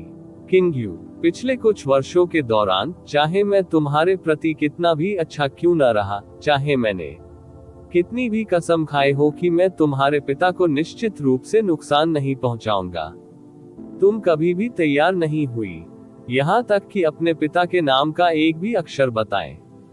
आपने अपने जन्म स्थान पर लौटने का सपना देखा था, लेकिन आपने कभी जाने की हिम्मत नहीं की वापस। हे, यू बुया ने अचानक एक दयनीय हंसी निकाली। मैं आज तुम्हें बताऊं, तुम ऐसा करने में बिल्कुल सही थे, क्योंकि मैं उससे नफरत करता हूं। उसके प्रति मेरी नफरत अतुलनीय है। अगर तुमने मुझे पता लगाने दिया होता कि वह कौन है, तो मैं उसे जरूर मार डालूंगा। मैं जरूर उसे अपने हाथों से मार डालूंगा। उद्धरण चिन्ह उद्धरण चिन्ह। जिया क्विंग्यू ने अपनी नजरें फेर ली क्योंकि उसकी आंखों में दर्द झलक रहा था, लेकिन उसने इसे दबाने के लिए अपनी पूरी ताकत लगा दी। क्योंकि उसने मेरे वगौ पर दाग लगा दिया, मेरे वगौ को चुरा लिया। यदि यह मेरी अन्य रखैलों में से एक होती, तो मैं उसे दे सकती थी। जितने वह चाहता था, मैं उसे दे सकती थी वे सभी। लेकिन क्यों? इसे वगौ क्यों होना पड़ा? क्यों? जिया क्विंग्यू ने अपने निचले होंठ को जोर से काटा, उसका शरीर हल्का कांप रहा था। वह कहना चाहती थी कि उसके पिता ने कुछ भी गलत नहीं किया है, लेकिन इस मामले का सही या गलत से कोई लेना देना नहीं था। किसी को नफरत करनी चाहिए या नफरत नहीं करनी चाहिए, इससे कोई लेना देना नहीं था। वगौ और मैं 100 साल से प्यार में थे, और हम साथ जीना और मरना चाहते थे। उसने और तुम्हारे पिता ने केवल 7 छोटे साल एक साथ बिताए। जिस साल वह वापस आई, उसने तुम्हारे पिता के साथ अपना विवाह समाप्त कर लिया था और उससे जुड़ी एक भी चीज वापस नहीं लाई थी। यहाँ तक कि जो कपड़े उसने पहने थे, वे वही थे जो उसने इतने साल पहले तब पहने थे जब वह आपदा का सामना कर रही थी। लेकिन क्यों? क्या वह मुझे आपकी यादों को मिटाने की इजाजत नहीं देना चाहती थी पिता? वह उसे भूलने का विकल्प चुनने के बजाय उस दर्द और पीड़ा से पीड़ित होकर दोनों पक्षों के प्रति महसूस किए गए अपराध बोध में खुद को फंसने देना चाहेगी। क्यों? कह के यू बुया के चेहरे पर आंसुओं की 2 गहरी धारें बह गईं। एक राजा क्षेत्र का सम्राट वास्तव में रो रहा था, नहीं जिसने पहले ही इंपीरियल मून ग्लेज्ड पर्ल और ZQ दिव्य शक्ति किसी और को सौंप दी थी। वह अब चंद्रमा देवता सम्राट नहीं था। वर्तमान में वह केवल युवया था, एक ऐसा व्यक्ति जो अंततः अपनी भावनाओं को बिना किसी परवाह के स्वतंत्र रूप से व्यक्त कर सकता था, एक ऐसा व्यक्ति जो यदि चाहे तो अंततः रो सकता था। मैं उससे नफरत करता हूँ, यहाँ तक कि जब मैं मरने वाला हूँ, तब भी मुझे उसे मारने का मन करता है। उसने एक बार फिर एक दुखी हंसी निकाली। वॉट मून गॉड सम्राट। शुरू से अंत तक मैं केवल एक संकीर्ण सोच वाला और अपने दुख में खोया हुआ छोटा आदमी रहा हूँ। उससे भी अधिक, मैं भी एक कूड़े का टुकड़ा हूँ जो रक्षा भी नहीं कर सका, जिसे वह सबसे अधिक प्यार करता था। एक बेकार कूड़े का टुकड़ा जिसमें बदला लेने की ताकत भी नहीं थी। यू बुजी ने अपना सिर हिलाते हुए कहा, भगवान सम्राट, इसमें आपकी कोई गलती नहीं है। ये ब्रह्मा सम्राट ईश्वर क्षेत्र है। अगर भविष्य में भले ही सबसे छोटी संभावना हो, बुजी को निश्चित रूप से कियाने यंग र को मारने का अवसर मिलेगा। क्विंग्यू, यू बुया की आवाज कमजोर होती जा रही थी। यदि आप चंद्रमा देवता सम्राट बनने के इच्छुक हैं, तो इस इंपीरियल मून ग्लेज्ड मोती को ले ले। बुजी के हाथों से आरोहण के लिए आपका मार्ग प्रशस्त होगा, अनगिनत कांटों और बाधाओं के साथ। लेकिन ये सभी चीजें आपकी सबसे बड़ी परीक्षा और प्रशिक्षण बन जाएंगी, परीक्षण और प्रशिक्षण जो आपको एक सच्चे देव सम्राट में बदल देगा। यदि आप इच्छुक नहीं हैं, मेरी मृत्यु के बाद जैसा आप चाहते थे, आप भी अंततः उस सितारा लोक में लौट सकते हैं जहां आपका जन्म हुआ था। लेकिन आपको निश्चित रूप से इसकी आवश्यकता है। अपनी माँ की अच्छी देखभाल करना, अपने पिता को भी मेरे लिए ये बताना। मैं यू बुया कभी के लिए नहीं दूंगा उसे। उसकी आवाज रुई के फाहे की तरह हल्की थी, जब तक कि वह धीरे धीरे बादल की धुंध की तरह छंटने न लगे। रिपोर्ट अध्याय टिप्पणियां अध्याय 1354 अमावस्या देव सम्राट यू बुया मर चुका था। वह मून गॉड दायरे के इतिहास में अपने जीवन काल के अंत से पहले नष्ट होने वाले पहले देव सम्राट बन गए थे। अपने जीवन के अंतिम क्षणों में उन्होंने क्या कहा था, उनके साथ मौजूद 2 लोगों के अलावा कोई नहीं जानता था। इसका चंद्रमा देव क्षेत्र के भविष्य या एक देव सम्राट के रूप में उनकी अधूरी इच्छा से कोई लेना देना नहीं था। इसके बजाय यह उन 2 लोगों के बारे में था जिन्हें वह अपने जीवन में सबसे अधिक प्यार और नफरत करता था। पहली जिया क्विंग्यू की मां थी, जबकि दूसरी जिया क्विंग्यू के पिता थी। मून गॉड क्षेत्र में अराजकता थी और हर जगह घंटियां बज रही थी। आसमान के ऊपर लटकती चांदनी तुरंत बुझ गई, जिससे डिवाइन मून सिटी अभूतपूर्व उदासी और अवसाद में डूब गई। स्तब्ध, जिया क्विंग्यू चल पड़ी, धीरे धीरे और जोर से उस स्थान पर पहुंची जहां वह चंद्रमा देव क्षेत्र के किसी भी अन्य स्थान की तुलना में अधिक समय तक रुकी थी। ये सबसे शांत भी था। उसने महल का दरवाजा धक्का देकर खोला, एक अदृश्य बाधा से गुजरी और एक अलग क्षेत्र में पहुंची जो बाहरी दुनिया से अलग था। इस जगह पर सुंदर पहाड़ और नदियां थीं और पक्षी कानों में अद्भुत धुनें सुना रहे थे। ये लगभग एक स्वप्नलोक जैसा था। लाल पोशाक में एक नाजुक सी दिखने वाली महिला एक नाले के किनारे खड़ी थी। हालांकि वह जिया क्विंग्यू के कदमों की आहट धीरे धीरे उसकी ओर बढ़ते हुए सुन सकती थी, लेकिन वह उसका अभिवादन करने के लिए पीछे नहीं मुड़ी। उसने धीरे से पूछा, क्या वह चला गया? उसके शब्द बहुत बहुत नर्म थे। एक हल्का सा झोंका भी इसे उड़ा ले जा सकता था। जिया क्विंग्यू रुक गया। वह चला गया है? क्या ऐसा है? लाल पोशाक वाली महिला फुसफुसाई, लेकिन उसने कोई प्रत्यक्ष प्रतिक्रिया नहीं दिखाई। वास्तव में उसकी आवाज उसके पैरों के नीचे की धारा की तरह शांत थी। वह चंद्रमा के देवता सम्राट हैं, लेकिन वह अभी भी अपनी नियत भविष्यवाणी के चंगुल से बच नहीं पाए हैं। क्या भाग्य वास्तव में इस दुनिया में मौजूद है? माँ, जिया क्विंग्यू ने धीरे और धीरे से अपनी माँ की ओर देखते हुए कहा। इसके बाद तुम कहाँ जाओगे? क्या आप आना चाहेंगे? वह अचानक रुक गई। उसने अपना वाक्य पूरा नहीं किया। लाल पोशाक में महिला उसकी ओर मुड़ी, जिससे दृश्य सुस्ती और अदृश्य कठिनाइयों के बोझ के बावजूद उसके चेहरे पर अद्वितीय चमक और सुंदरता झलक रही थी। उसने जिया क्विंग्यू को घूरते हुए धीरे से कहा, किंग्यू, तुम्हें उसकी दिव्य शक्ति विरासत में मिली है ना? जिया क्विंग्यू ने थोड़ा सिर हिलाया। फिर आप आगे कहाँ जाएंगे? मैं वहीं जाऊंगा जहां तुम जाओगे, जिया क्विंग्यू ने बिना किसी हिचकिचाहट के उत्तर दिया। यू वगो ने उसे देखकर मुस्कुराया और जिया क्विंग्यू के गालों को धीरे से सहलाया। वह महसूस कर सकती थी कि उसकी माँ की उंगलियां हल्की हल्की हिल रही थी। मेरी अच्छी बच्ची, माँ तुम्हारी यह बात सुनकर बहुत खुश हुई। हालांकि आपका जीवन अभी शुरू हुआ है और आपको योजना बनाने और अपना रास्ता ठीक से चलाने पर अधिक ध्यान देना चाहिए। जिया क्विंग्यू ने सिर हिलाया। चिंता मत करो माँ, मैं अपने साथ अच्छा व्यवहार करूंगा। यू वगो ने धीरे से अपना हाथ हटा लिया और अपनी बेटी की ओर देखा। उसकी मुस्कान हर गुजरते पल के साथ गर्म होती जा रही थी। केवल कुछ ही साल हुए हैं, लेकिन ये स्पष्ट है कि उसने अपने सभी अन्य बच्चों की तुलना में आपके साथ बेहतर व्यवहार किया है। जाओ और उसे उचित विदाई दो। मैं भी शांति का एक पल चाहता हूँ। ठीक है। उसकी माँ की आंखें शांत लग रही थी, लेकिन जिया क्विंग्यू को पता था कि उसका दुख किसी और से अधिक बड़ा होगा। जिया क्विंग्यू जाने के लिए मुड़ी, लेकिन जैसे ही वह अद्वितीय दायरे से बाहर निकलने वाली थी, उसकी माँ की आवाज उसके पास पहुंची। क्विंग्यू, तुम्हें अपने लिए जीना सीखना चाहिए, समझे? आप किसी दूसरे व्यक्ति का सपना तब तक पूरा नहीं कर सकते जब तक आप स्वयं मजबूत न हो। मैं जो कह रहा हूँ वह तुम समझ रहे हो। उद्धरण चिन्ह ... उद्धरण चिन्ह। जिया क्विंग्यू ने पलटकर थोड़ा आश्चर्य से अपनी माँ की ओर देखा। फिर उसने सिर हिलाया।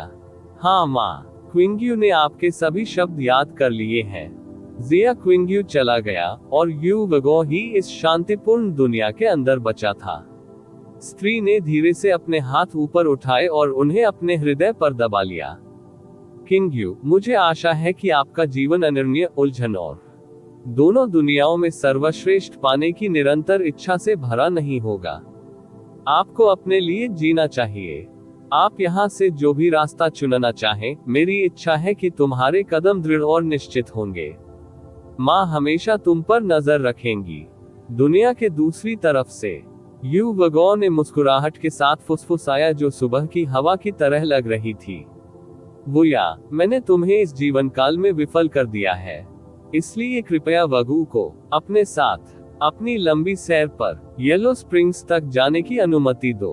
जिया क्विंग्यू का दिल उतना ही भारी और भ्रमित था जितना कि उसके हर कदम पर डिवाइन मून सिटी में गूंजने वाली घंटी बज रही थी। इसके अलावा उसका दिमाग उन कुछ अजीब शब्दों को दोहराना बंद नहीं कर रहा था जो उसकी माँ ने उससे पहले कहे थे।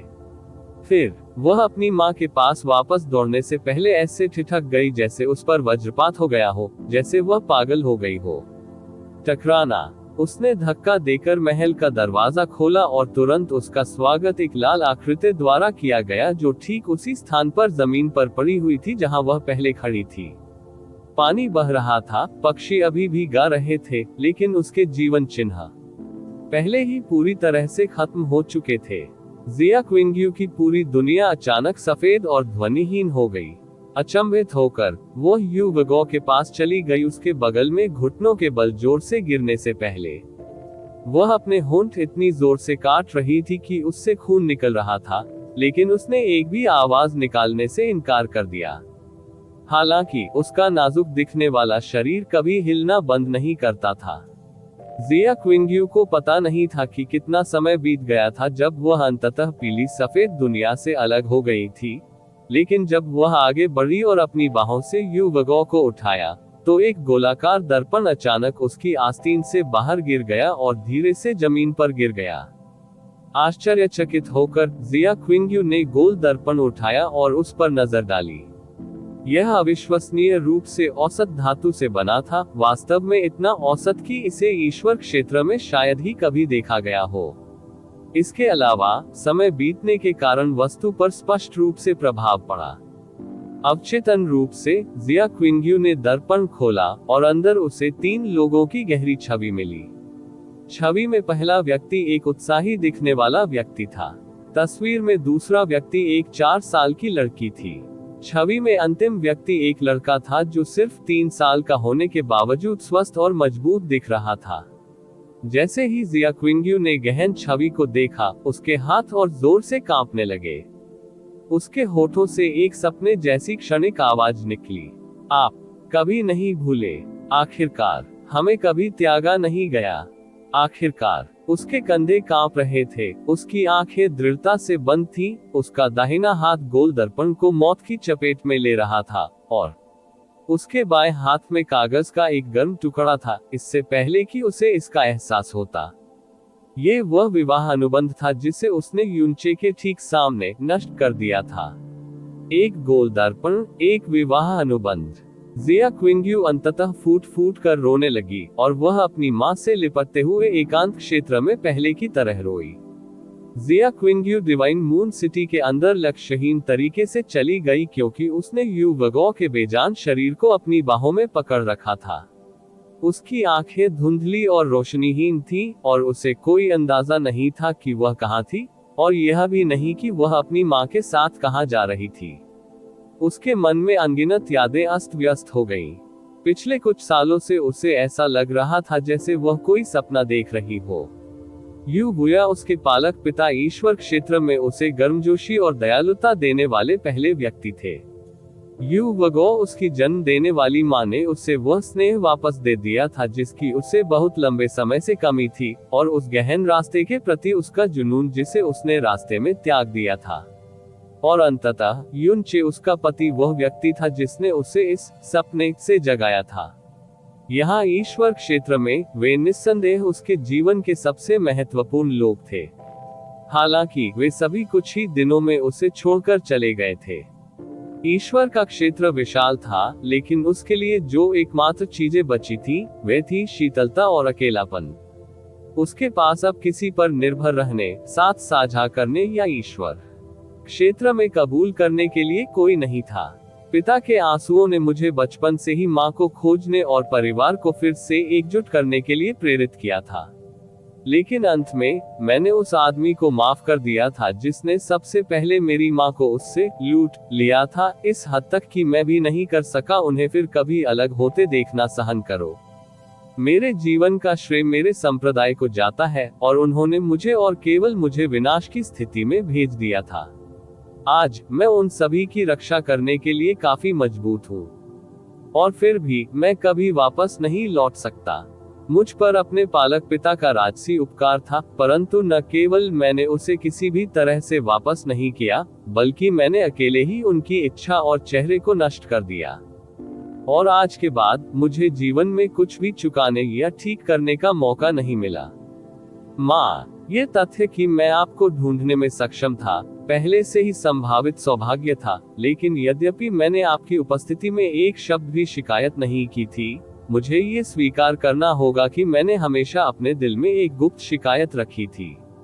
मैंने सोचा था कि आपने हमारे साथ पूरी तरह से नाता तोड़ लिया है, और आपने वास्तव में 20 साल के पूर्ण अलगाव के बाद हमें त्यागने और भूलने का फैसला किया है। लेकिन आप हमारे बारे में कभी नहीं भूलेंगे।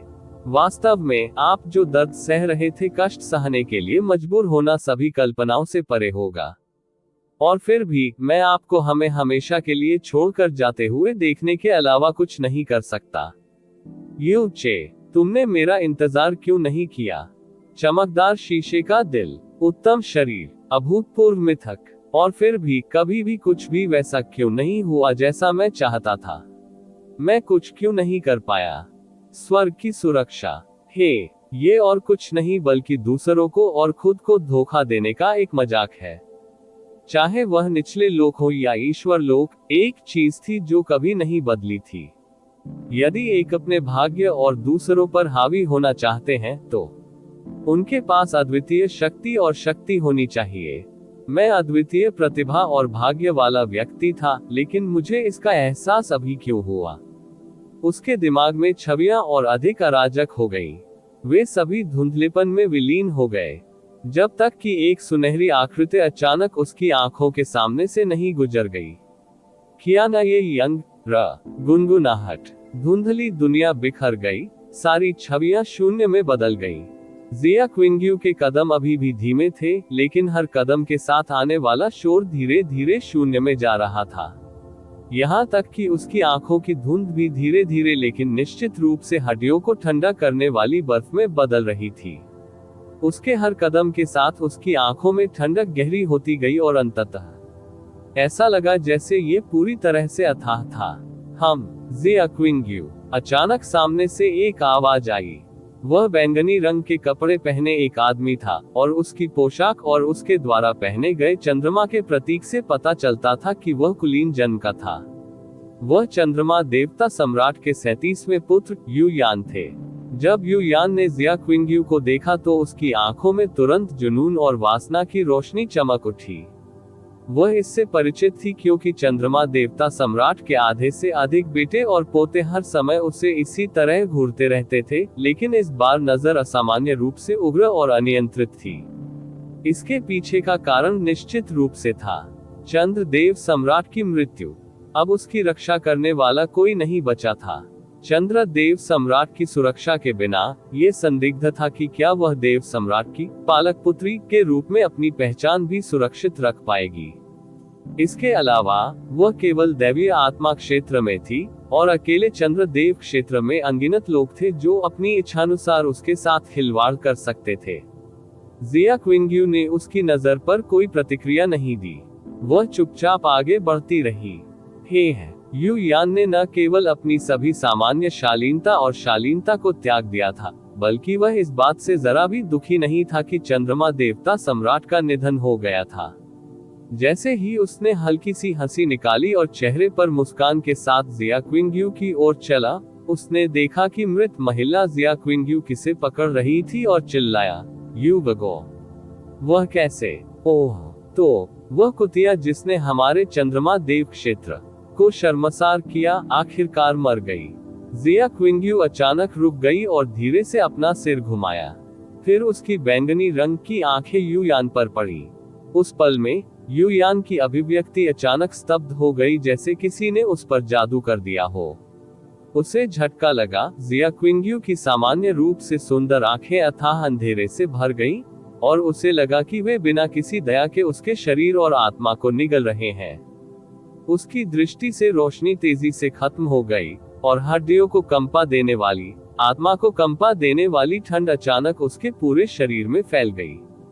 दरार, बर्फ ने तुरंत उसके पूरे शरीर की सतह को ढक लिया। उसकी आंखें रंगहीन थी और उसका मुंह खुला हुआ था। उसका शरीर धीरे धीरे उसके पीछे की दीवार से नीचे खिसक गया क्योंकि उसके दिल में हाड़ कंपा देने वाला डर उग आया और जंगली घास की तरह फैल गया। दरार, तुम, उसका अपना अस्तित्व सहित सब कुछ शून्य में विलीन हो गया था।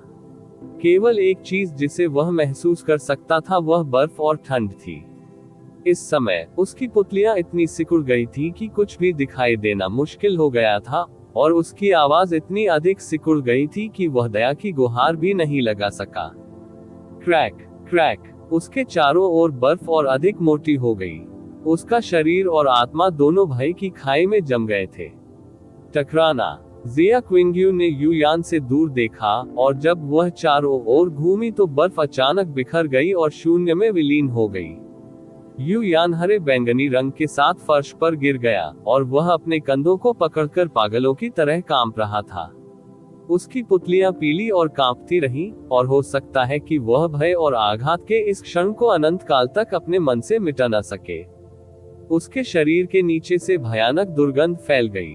जिया क्विंग्यू के ठीक सामने एक और व्यक्ति दिखाई दिया।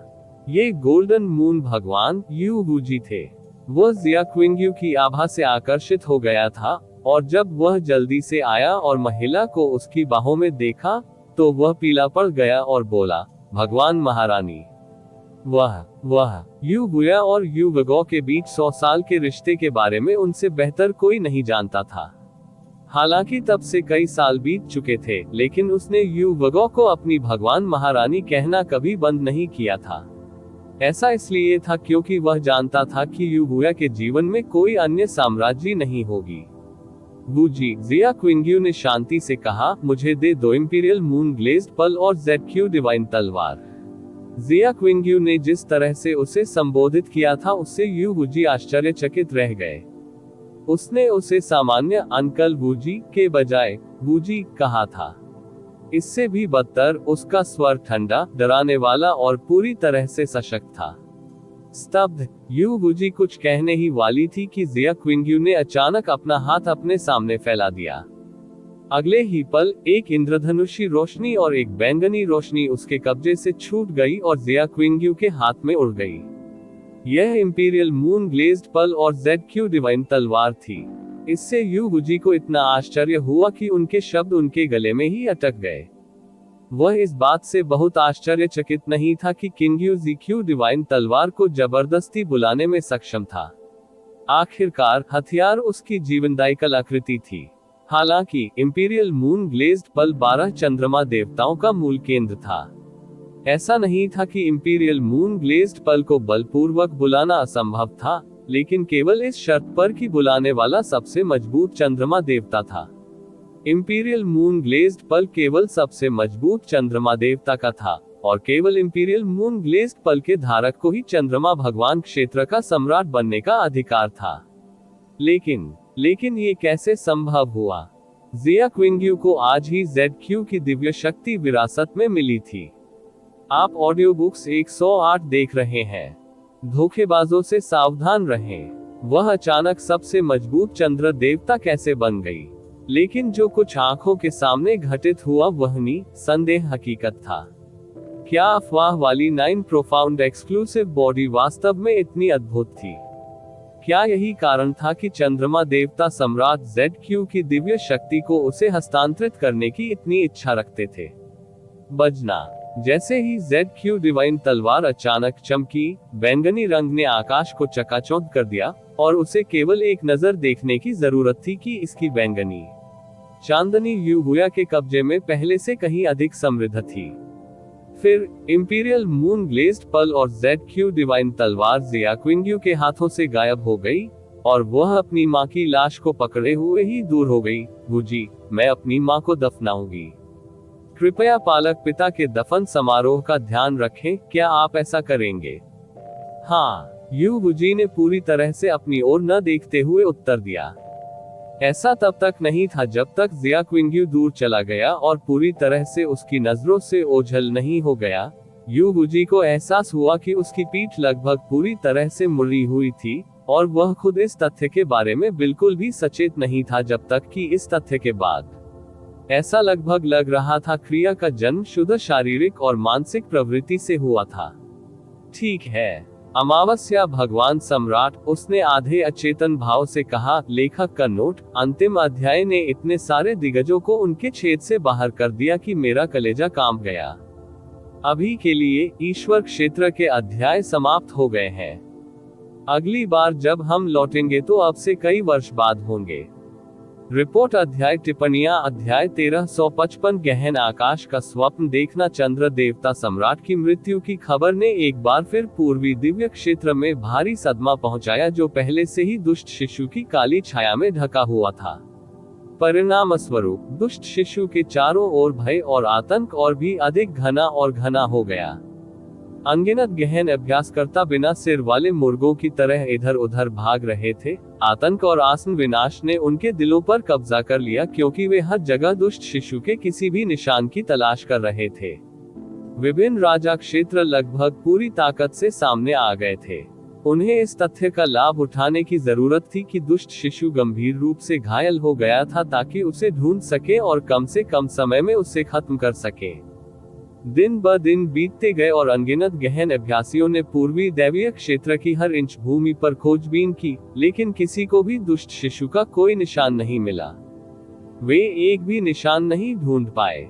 हर दिन जो दुष्ट शिशु के बारे में कोई खबर न मिलने के कारण बीतता था, उसका मतलब था कि वह कुछ हद तक ठीक हो गई थी। इसलिए हर पूर्वी दिव्य क्षेत्र के गहन अभ्यासी, विशेष रूप से राजा क्षेत्र के गहन अभ्यासियों के दिल में जो चिंता थी वह लगातार बढ़ती गई, क्योंकि उन्हें यह महसूस हुआ दुष्ट शिशु की काली छाया और अधिक घनी होती जा रही है। इस तथ्य को ध्यान में रखते हुए कि इस घटना में पूरे पूर्वी दिव्य क्षेत्र का भाग्य शामिल हो सकता है, पहला राजा क्षेत्र जो आपदा के दौरान लगभग नष्ट हो गया था, स्टार गॉड क्षेत्र ने वास्तव में उतना ध्यान आकर्षित नहीं किया जितना इसे करना चाहिए था। जो राजसी क्षेत्र हुआ करता था वह झूल से हुए उजाड़ में बदल गया था बंजर भूमि।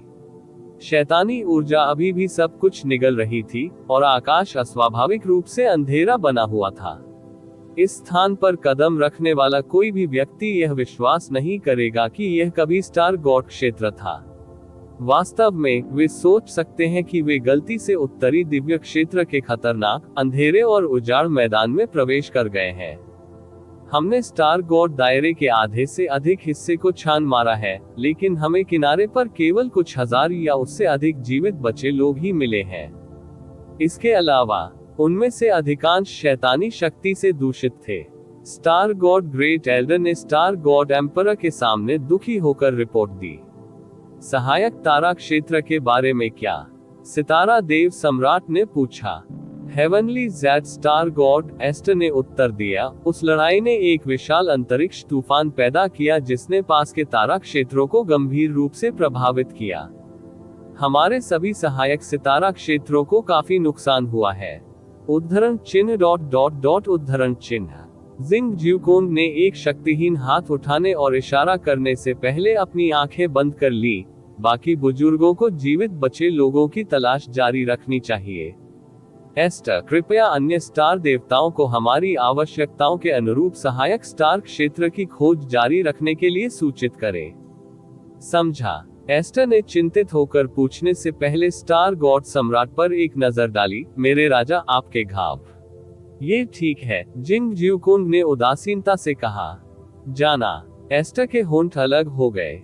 वह पूछना चाहती थी कि क्या उन्हें हेवनली वुल्फ स्टार गॉड कैजी की खोज करनी चाहिए, लेकिन अंत में उसने अपनी इच्छापूर्ण विचार को त्यागने का फैसला किया। उनके बीच माफी का कोई रास्ता नहीं था, भले ही वे खून से बंधे हों। शेष 6 स्टार देवता और 17 बुजुर्ग फिर से चले गए, जबकि जिंग ज्यूकोंग जहां थे वहीं बैठे रहे। न केवल वह पिछले कुछ दिनों से उसी स्थिति में था, बल्कि वह लगभग कभी भी अपने पैरों पर खड़ा नहीं हो पाया था। खांसी, खांसी, खांसी। जिंग ज्यूकोंग ने अपनी छाती पकड़ ली और दर्द से खांसने लगा। काले खून की अंतहीन धारा उसके पैरों के नीचे की काली जमीन को और भी अधिक काला कर रही थी।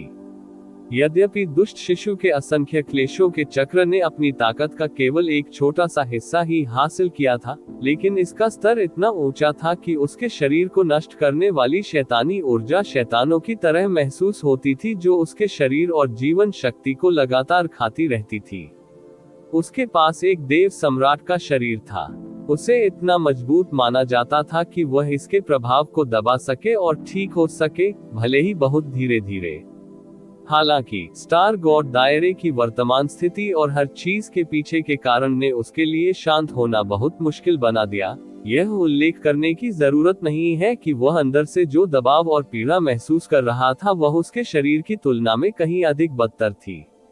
इसके अलावा उनकी चोटें वास्तव में पिछले कुछ दिनों से खराब हो गई थी, जैसे कि यह तथ्य कि उनकी ऊर्जा की रिकवरी उस गति से नहीं हो रही थी जिस गति से इसका उपभोग किया जा रहा था, पहले से ही इतनी बुरी नहीं थी।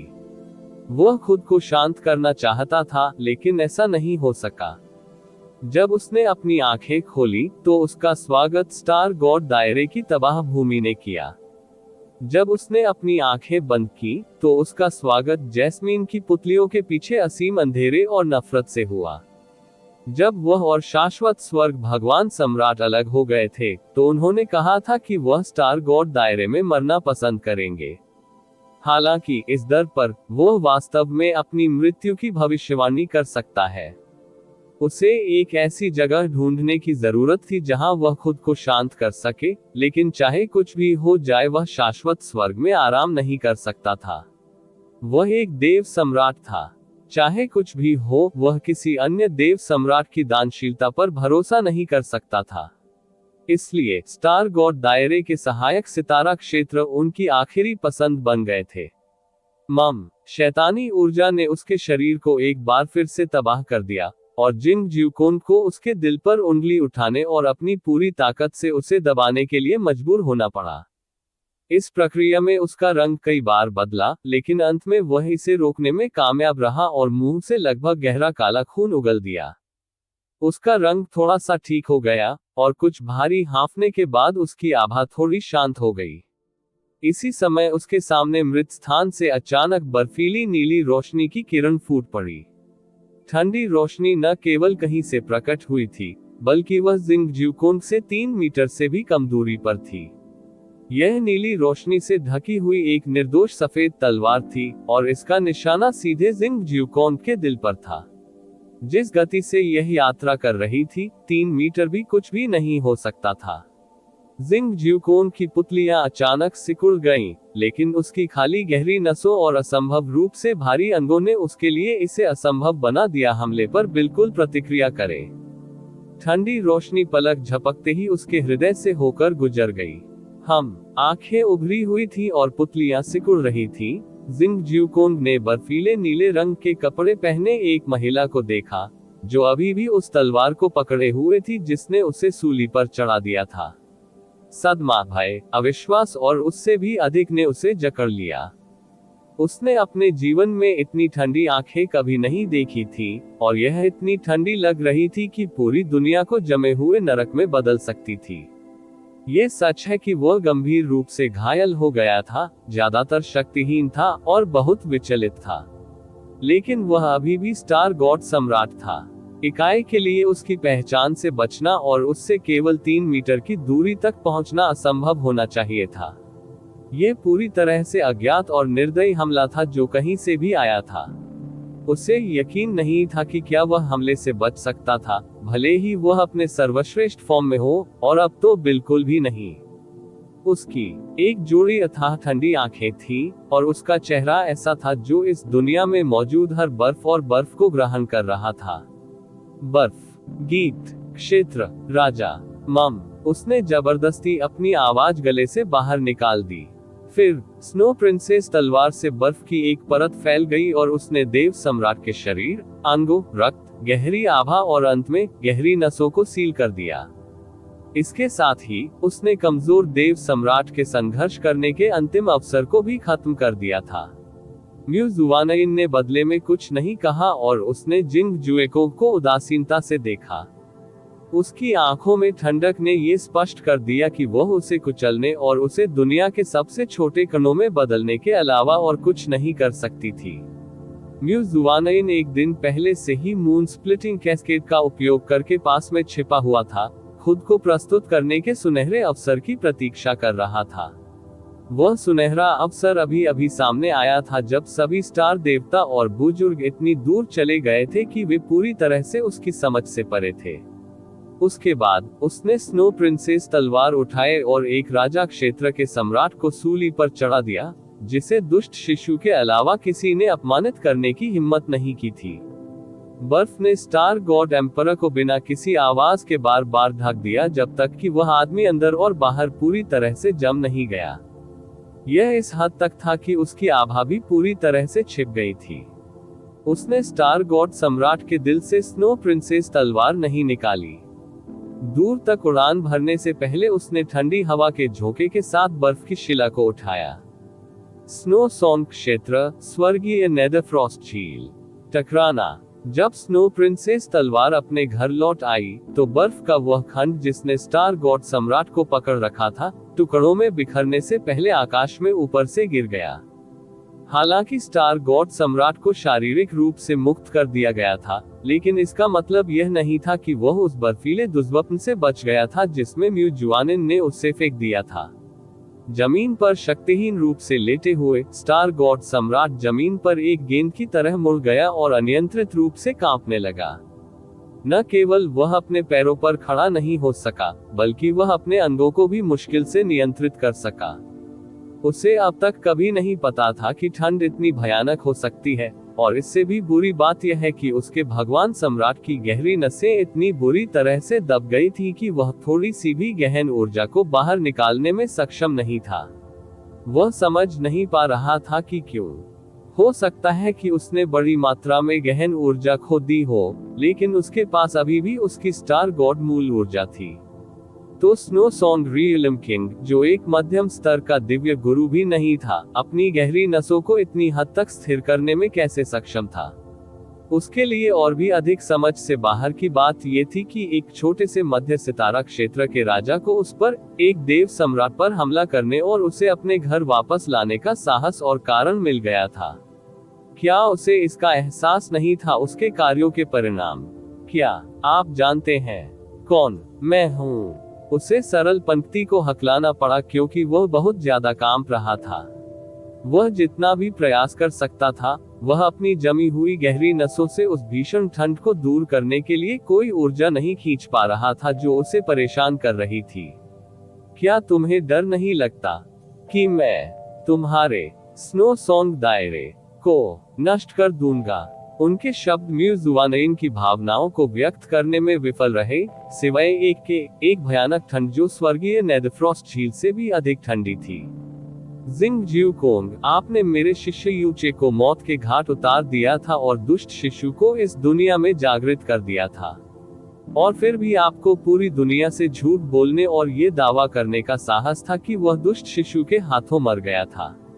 उसके द्वारा बोला गया हर शब्द जुनून और नफरत से भरा हुआ था, और वह जिस हाथ का इस्तेमाल स्नो को पकड़ने के लिए कर रही थी, राजकुमारी तलवार पत्ते की तरह हिल रही थी।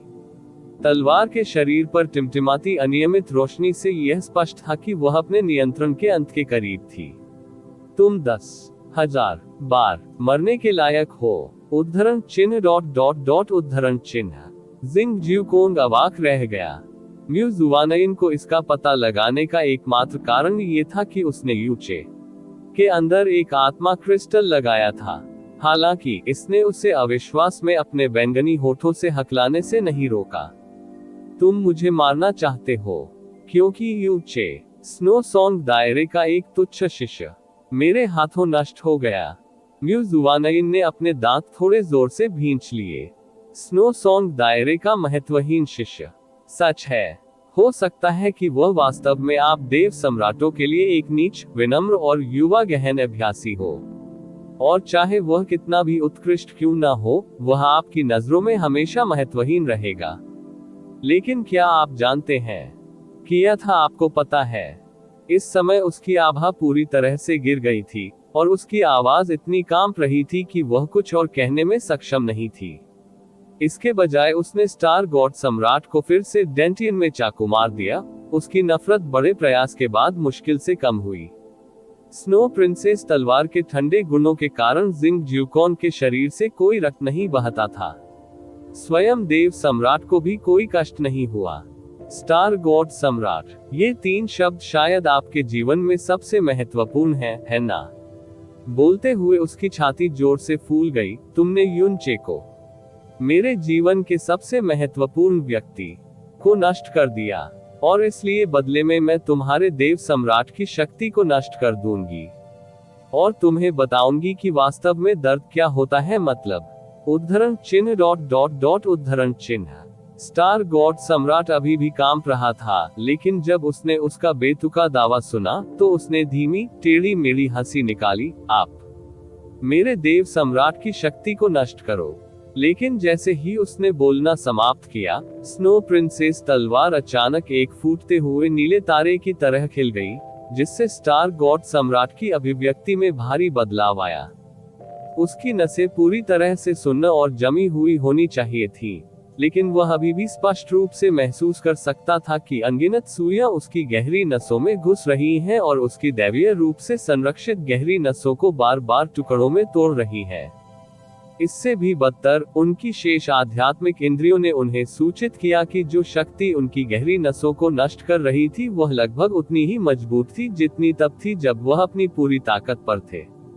तार्किक रूप से कहें तो कोई रास्ता नहीं था कि एक मध्यस्थ दिव्य गुरु की शक्ति उसकी वर्तमान स्थिति में भी उसकी गहरी नसों को नष्ट कर सके।